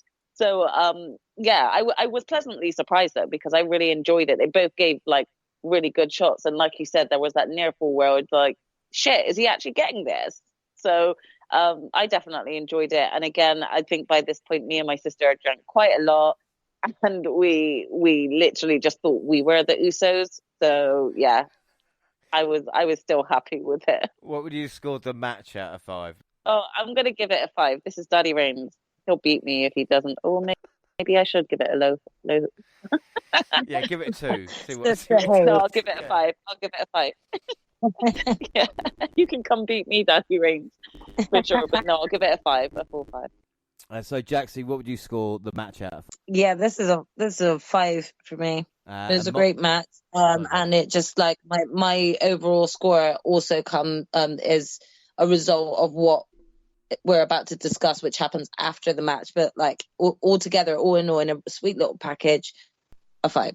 Monty, how did the crowd react to the match? Because, like I said, we're all expecting when the match finished. Did you think that was it? Now, were there people going home or? It was a couple unfortunate people, I guess, who decided to leave. It was no way I was leaving. With them still out there, I figured something was gonna happen. Either Sammy was gonna get the acknowledged and become full fledged into the bloodline, or we were gonna get something else. So I waited it out. But like I said, I never forget the experience of just being in that match and experiencing it. Doing the ooh-ahs with Roman as he got ready to. By the way, every time he did that, his spear got reversed. So I think he should stop doing that. It's when he doesn't, he hits it. It's weird. Yeah, when he doesn't do the ooh-ah, it actually works pretty well. Someone standing in the ring, just hears a ooh-ah, Yeah. and he goes, I wonder what's going to happen. Right. Maybe I should get out of the way or throw a kick. But it was the match itself was even better to me once I rewatched it and heard everything that Roman was saying during the match. Sammy's body language, like you can't. They didn't really put Sammy on the screen in the building as much as they kind of kept it focused on the match. So to see Sammy's body language and the dialogue, like you mentioned, him telling Kevin to just give up, it only made the match even better, So I also gave it 5 stars, man. I was really into this, and that's another thing. A lot of us were tired, like you mentioned. None of us wanted that Hardy performance. So while that was going on, we were just like, bro, like, can we get to what we're here for? It's a 5-hour show. It's almost 11 p.m. or past 11 p.m. We just get this going on. Can we get to the main event, what we're actually here for? And I promise you could not tell that people were restless and ready to go, because once Roman and Kevin got started, we were completely invested in what the bloodline had going on. Oh, what happened afterwards? Here we go. I've got a lot of pressure on me trying to do this without fucking it up as well, because of how good it actually was. So anybody that would be crazy. That would be like me going, and look, The Undertaker throws Mankind in the cell. You can't get the impact unless you've kind of seen right. This. Anyway, as Jey Uso watch it. Yeah, as Jey Uso was about to put the lay on Zayn, Reigns stopped the Usos and Solo Sikoa to keep on beating. Defeated them. They beat the fucking piss out of Kevin Owens. They handcuffed him, took turns hitting super kicks over and over. Even the Young Bucks. It was so lengthy. Even the Young Bucks would say, that's too much. It lasted forever, Jay. You don't understand. God. And they took their time. Fuck me, it was a demolition. And Reigns picked up the chair, preparing to nail Owens when Zayn stepped. This, again, the pop for this, and the moment where Zayn just stepped between them. The first time, really, that he has kind of said that maybe it was beneath the tribal chief. So Reigns handed Zayn, as you used this. And there was one moment where it looked like Zayn was going to hit Reigns straight away, and then kind of backed off, which again fed in because it wasn't the obvious, of the back of right. And Zayn, you could tell in it, like I said, the camera work, looking, realising his decision Reigns. And my God, Monty, I've heard many a pops in my life, and Jack speak about on TV, but live, that must have been the biggest noise of the night, because it's one of the biggest pops I've ever heard. Oh man, everyone lost. Everyone lost because the entire time Kevin was getting beat, we were just begging anyone to help Kevin. Like, it was Sammy chats. They at one point they wanted Jey Uso to step in, even though he was doing the beating. People just wanted someone to save Kevin, and Sammy was just standing there. It was just like the anticipation, like you said, they built it up perfectly. So, and then you get the way he did it, chair in the back. You know what that looked like, right, James? Come on, man. It was a perfect callback. Yeah. It was a perfect callback to what happened to Roman. And then the way Roman sold the chair shot. Roman looked back, and it's like he saw a ghost. It's like Seth Rollins haunted him. You know what I mean? He kind of put his head down in the corner in, like, frustration after Sammy did it. And then the delay, and Jey Uso after it happened. It was just perfect. But you could even say, with the kind of Reigns moment, like you said, just like the Shield, he turned, or when Seth Rollins, and Reigns from that moment, when it happened back in, he built the bloodline, wouldn't happen again. Would never happen again. Exactly. To trust him, and it happened. Zayn making that choice. And another bit, like you said, the bit I fucking loved about as well, was like Jimmy going, nah, man, you motherfucker, kind of, and super kicking Zayn, like shooting him in the fucking head and leaving him laying, and Jey just sitting in the corner like he just, seen his parents fight, like, exactly, and Solo being the kind of beast he is and just beating the shit out of Sami Zayn. with No Reigns questions cheering him asked. on. Nothing at all. He is the destroyer of the Bloodline. That's what he's put there to do. And Jay stood motionless, leaving the ring, walking away and getting the cheer. See, the cheering for Jay, even in that moment of this kind of walking away. Reigns, with a look on his face, bit distraught. Jay has walked out. His anger out. And You destroyed my family. Yeah, oh my God. Barrage of chair shots, ripping the t-shirt, getting the lay and putting it down like it's Sami Zayn's. That was a callback too. The chair shots was just like he did to Self last year when Self, pissed him off and got DQ'd. He went crazy with the chair just like that. So just keep going. Well, no, as I say, then Reigns finished "fuck you, Roman." Yes. I mean, now Mitch, we just went from acknowledging him. We were all my God, had all the love in the world. But when he did that to Sammy, that we turned on him hard, man. Like everyone, fuck you, Roman. Little kids who probably had no business saying it. It was F you, Roman. So yeah, they were into it, man. And then what's even scarier, as the end of the Rumble, Roman's last words to Solo was, "We're at war now. Let's go to work." Which again is just like, fuck me, man. So we're all going to take turns, basically, orgasming me over this.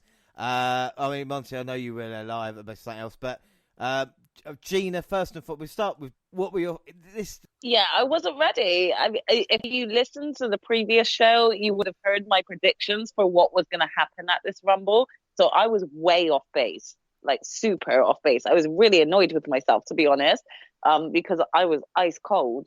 I literally didn't see this happening right now. I saw this happening at some point, but not right now. And so the fact that it was happening, I was drunk and being over the top. I probably was being dramatic, but that is my middle name. So I couldn't believe it. It felt like a betrayal of my own family from both ends. For starters, I was like, no, Sammy, don't turn on Roman yet. And then at the same time, I was like, no, don't turn on Sammy. I totally get what Monty says in terms of how it went. It was mad to switch from, all acknowledging the tribal chief as he's coming out to then go, fuck you, Roman, at the end of it. It's just madness. It's crazy. It was crazy. Like, everything was everybody was perfect. Like I said, Jimmy, with how he reacted, especially when you consider he was Sammy's friend to begin with. The whole relationship with Jay, and kind of walked away the way Solo was. Where Roman was a monster. Jaxie, what did you? I mean, I was so invested that I actually personally felt like crying seeing them all breaking up. It was just too much for me. It was overwhelming. My sister had to get me another drink. It was just it was not a good time to be drunk and just trying to feel like I literally feel like my partner had just slapped me in the face or something, and he was like, he didn't even know what was happening. And yeah, there's me like just shouting abuse, like, this is your fault. And he was like, what? And then my sister's getting involved, and we just start blaming him. So this is all his fault. Man, he sat there watching Netflix on his iPad with his earphones in, and all of a sudden he's got what we think are the Uso twins coming at him like he's Kevin Owens. And, this is your fault. Yeah. But yeah, overall, this did exactly what it needed to do. This actually brought out everyone's emotions. The fuck you Roman chants were hard to hear, but definitely necessary. Like, I never shouted it, not even at my TV, but I definitely felt it. I was like, Roman, how could you do this to Sammy? But then again, like you guys said, Roman had such great reactions, just even from the chair shot. He really just genuinely looked conflicted. Like, you actually did it. You actually did it, Sammy, So, again, I'm still invested. I need to see what happens. Raw pissed me off because you didn't give me any of this. So, hopefully we'll get some tomorrow night. Get an update tomorrow night. Yeah, but this is the thing, and again, the reason why it needed to be so bad is for Sammy to say, look, enough is you've done your. If it was just like a normal match and a spear, you could argue, well, why is Zayn getting involved now? But couldn't again take it, and again, it was what Kevin's saying to him: take your shot first, because he's going to do it to you eventually. And the thing I loved about it most, and Monty, is about the crowd. It wasn't the fuck you Roman, even where Owens is handcuffed, Zayn is in the middle of the ring, out. All we go after that, not to the days of fucking Stone Cold, even like the crowd want to see Zayn come back and fight. Like, to experience it live, Mon. Do you think it, again, this might be biased, do you think this is the greatest story told? Especially in the last couple of decades. Yeah, man. In the last 15 years, especially from a purely storytelling, standpoint, this is literally the best story, or the greatest story they've put together, they've told in this company, in my opinion, in the last 15 years at least. Because it's just like you mentioned, it's just so layered. It's everything is connected, and it's just so well done. And they keep adding layers as they keep it going. So far as the years have went by, the Bloodline story has just only gotten more and more, interesting. And like I said, that was, like you mentioned, it was just pure cinema, man. To sit back, to be able to watch that, to have a video of it now I have video of basically the whole segment in my phone. I'll never forget that I was there when that happened, and it was just special. Everything about it was special. Like I said, Jey Uso kind of being broken mentally, because at the end of the day, the reason why people chanted for Jey so hard is because we know how this began. Mm-hmm. We know what happened. The only reason why Roman beat Jey was because of what Roman was about to do to his brother. So it's still... I'm about to say, did you think as well, there was a moment, even when Zayn first hit with the chair, and I don't know if Jey was either going, why are you doing it, Sammy? Or even a kind of like, not yet.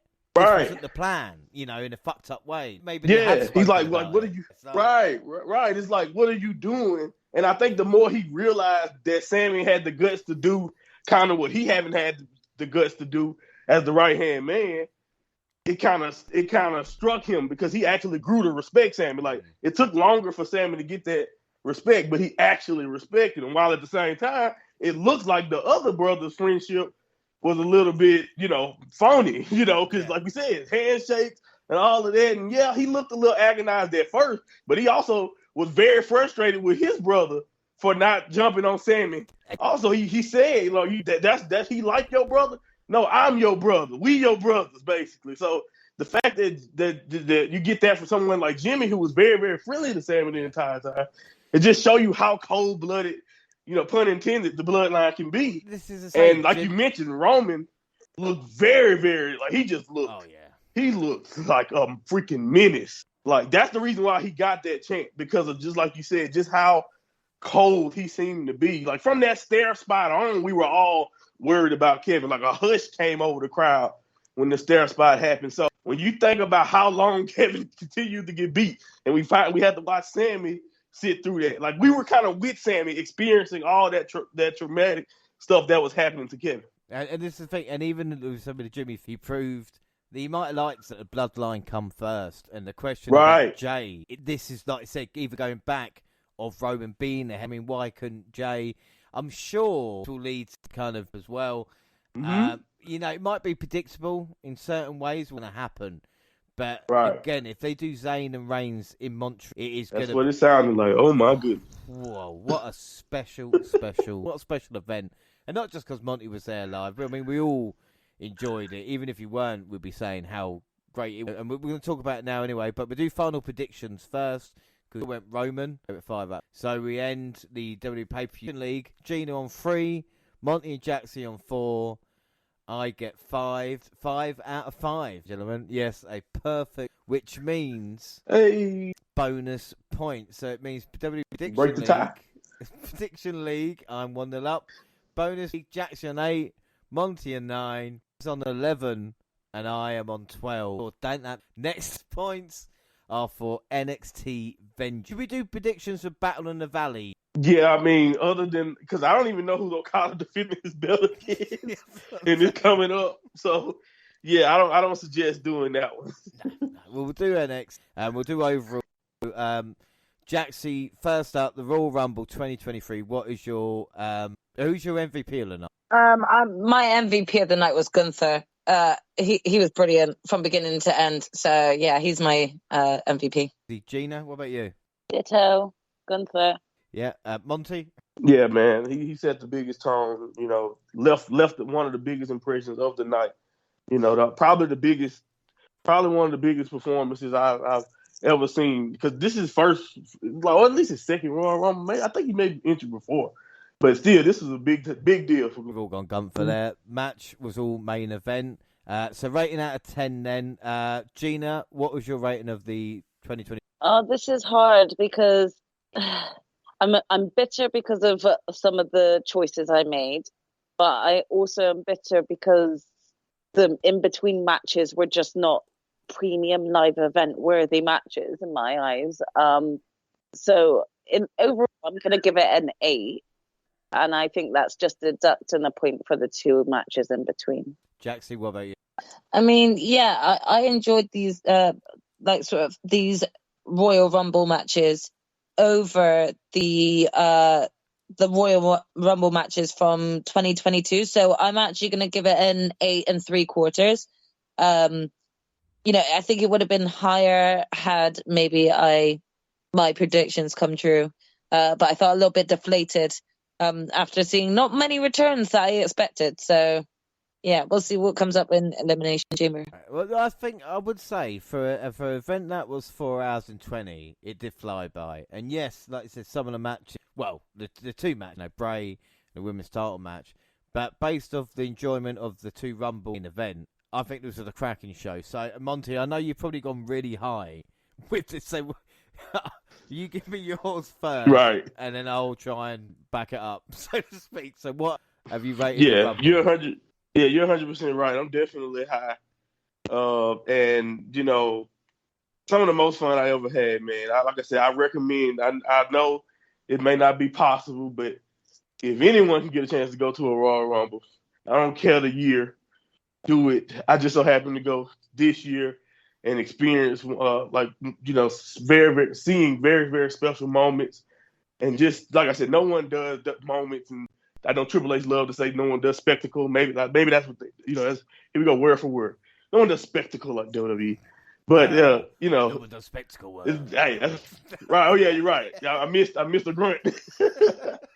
I missed the grunt. But anyway, I'll never forget this. The drawbacks for me as an audience member was more so about the experience in the Alamo Dome. It didn't really have anything to do with WWE as much. So I didn't really have anything negative as a fan that on the show. And then when I watched it back, I was like, you know what? I'm definitely probably highly rating it because I've probably seen better Royal Rumbles or better premium live events. But I disagree wholeheartedly with some of the people I saw saying it wasn't a good show. So I gave it 9.5. Like I said, that's very, very high. But I really, really enjoyed myself. No, to be fair, I'll probably fuck myself for the rest of the year, but I'm going to give it 9. Only because... There we go. Only because, like I said, the wrestling didn't maybe stand out, but that main event was... And I've watched that segment. Like I said, I'm sure all of us here have watched that segment multiple times. It is special what we've seen. And again, what could be even bigger is Cody Rhodes winning the Rumble. Because this could be the end of Roman Reigns losing the Universal Championship. So to start a year by setting their stall out and saying, this is your Intercontinental Champion, this is what this is your WWE Champion, this is what he can do. Yeah, so to look at it as well, Cody Rhodes winning the Royal Rumble, going on to it sets the stall out for the entire for WWE. There's no better way, and they smashed it out of the park. Cody could have had a negative reaction because the Sami Zayn thing didn't happen, and the Sami Zayn reaction was. There was a press conference as well. Do you want to catch that? Rhea Ripley was first. She dislocated her knee and can smell blood. But apart from that, she says she's the coast. Bray Wyatt was next. He said time and pressure for this match to work be something at some point. Well, thanks for that. He said all the years compared to Taker, he's the only one. Cody was next. He talked to the night before the Rumble. He said in 2009 he was the Final Four and thought he'd win the Rumble. Little did he know it would be 10 years. He also said Roman's number 1, and Cody got if anything, the press conference afterwards helped me. Because I think the problem is, and Jaxie's be the same, Sami Zayn, we want Sami Zayn to, and there might be a little bit of clash if he loses and Cody, So I think the press conference with Cody with emotion, talk about what it means. He needs to do more than that. I'm not going to care more for Cody Sami, but he needed level. I think that. Yep, Yeah, I think, it's pretty hard when you've got one champion, one person being double champion. So it's hard because you just, at this point now, the question going into WrestleMania is Roman coming out losing both nights? Is he fighting both nights? Is he going to end up facing two different people for the title? So yeah, there's a lot, that we have to take into consideration on the road to WrestleMania now. A shadow of a doubt. Finally, Raw notes. Ripley picked Charlotte. Gina, was that a good idea? Bianca Belair spoke about wanting to face either Ripley or Charlotte at Mania, so they did Ripley versus. Are you happy to see Ripley versus Charlotte again? No, not really. Nothing to do with the fact that that they're facing each other again. My thought process at the time I was making my choices, Ronda was still the champion. So for me, I didn't think that Rhea would be going for the SmackDown's Women's Championship. I thought she was going to go for Bianca's championship because she's on Raw anyway. So it makes sense. But I also thought that would be a nice, fresh kind of storyline for both Rhea and Bianca in not having the same matches that we've kind of seen them have for the past, 3-4 months. So I was actually looking forward to seeing her face Bianca. But in all honesty, it does make sense that they're going to do this match again because of the opportunity that Rhea missed out on when she lost to Charlotte last time. Do I want to see it again? No, not really, if I'm truly honest. I would have been more excited to see Bianca versus Rhea at WrestleMania. Yeah, but that's my personal opinion. No, I think we'll see what happens. I think Jaxie was asked to mention it because we are on the road to Wrestle. I should have said it 8 times during this Rumble show, but I haven't. And finally, well, first off, Monty, is anything we've not talked about that you want to mention that happened? I think we've covered pretty much everything. It's been a full-on review. Yeah, it's a pretty good one. Like I mentioned earlier, I agree.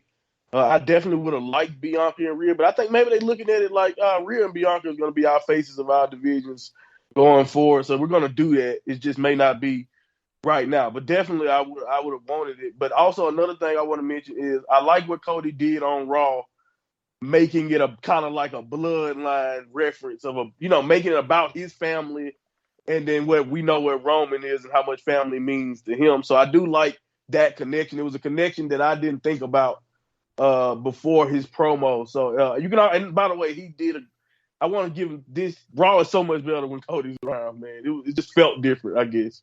But other than that, that was it. No, that. And I will say my final thing, credit to NXT. I know what people are going to say. What the fuck has NXT UK got to do? Well, I mean, I was going to say that. Yeah, well, what about Gunther or Walter, one of the most dominant NXT UK champions of all time? Sir. And if it wasn't for NXT UK, where what happened and how they built him up, he wouldn't have gone an hour in a Royal Rumble. What about Rhea Ripley, the very first NXT UK Women's Champion, who has finally been the first NXT UK Women's Wrestler to win the Royal Rumble, Let's not forget. And how can we... Well, that's enough. But NXT UK, credit to them. That's it.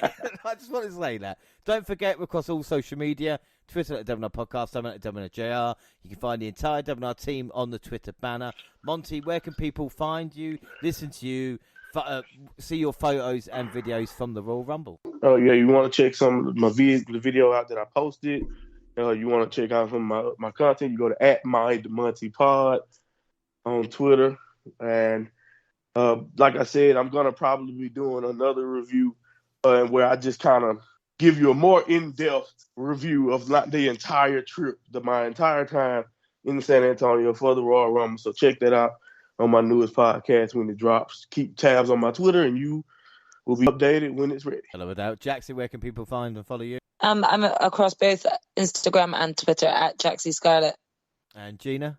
You can find me on both at Purple Pain. So on Facebook and Instagram, across all Google platforms. Send us an email at WNRpodcast.com, YouTube Podcast with all latest clips and podcasts at the same time on YouTube. They do SoundCloud on your phone. Also Spotify and iTunes, where you can download, subscribe, rate, and review there. No one's the next episode was, Monty, we were planning an NXT update this weekend, but with only 3 episodes, should we stick it onto Vengeance Day review for next week?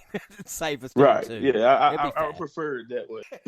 There's no point me. I mean, I love doing shows here, but 3 episodes will be done in 20 minutes. So Yeah. it'll be next Tuesday, NXT Vengeance Day. The entire team will be doing well. But until then, I've been James Reynolds, was joined by the fantastic Jaxie Scarlett.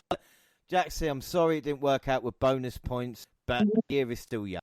I mean, this is just lesson well learned, you know. I've definitely got to get more tactical on this. So this is just the start of the year. Watch by the end of the year, I'll be slaying it.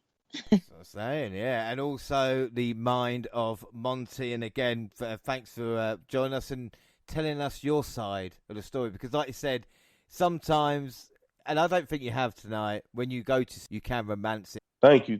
And, it's still F.U. Roman. And another person that would probably F.U. Roman, the genius of Gina. Thank you for joining me, Gina. I hope you've enjoyed yourself. Yeah, of course, as always. It's been fun. Until next time. Well, thanks and bye.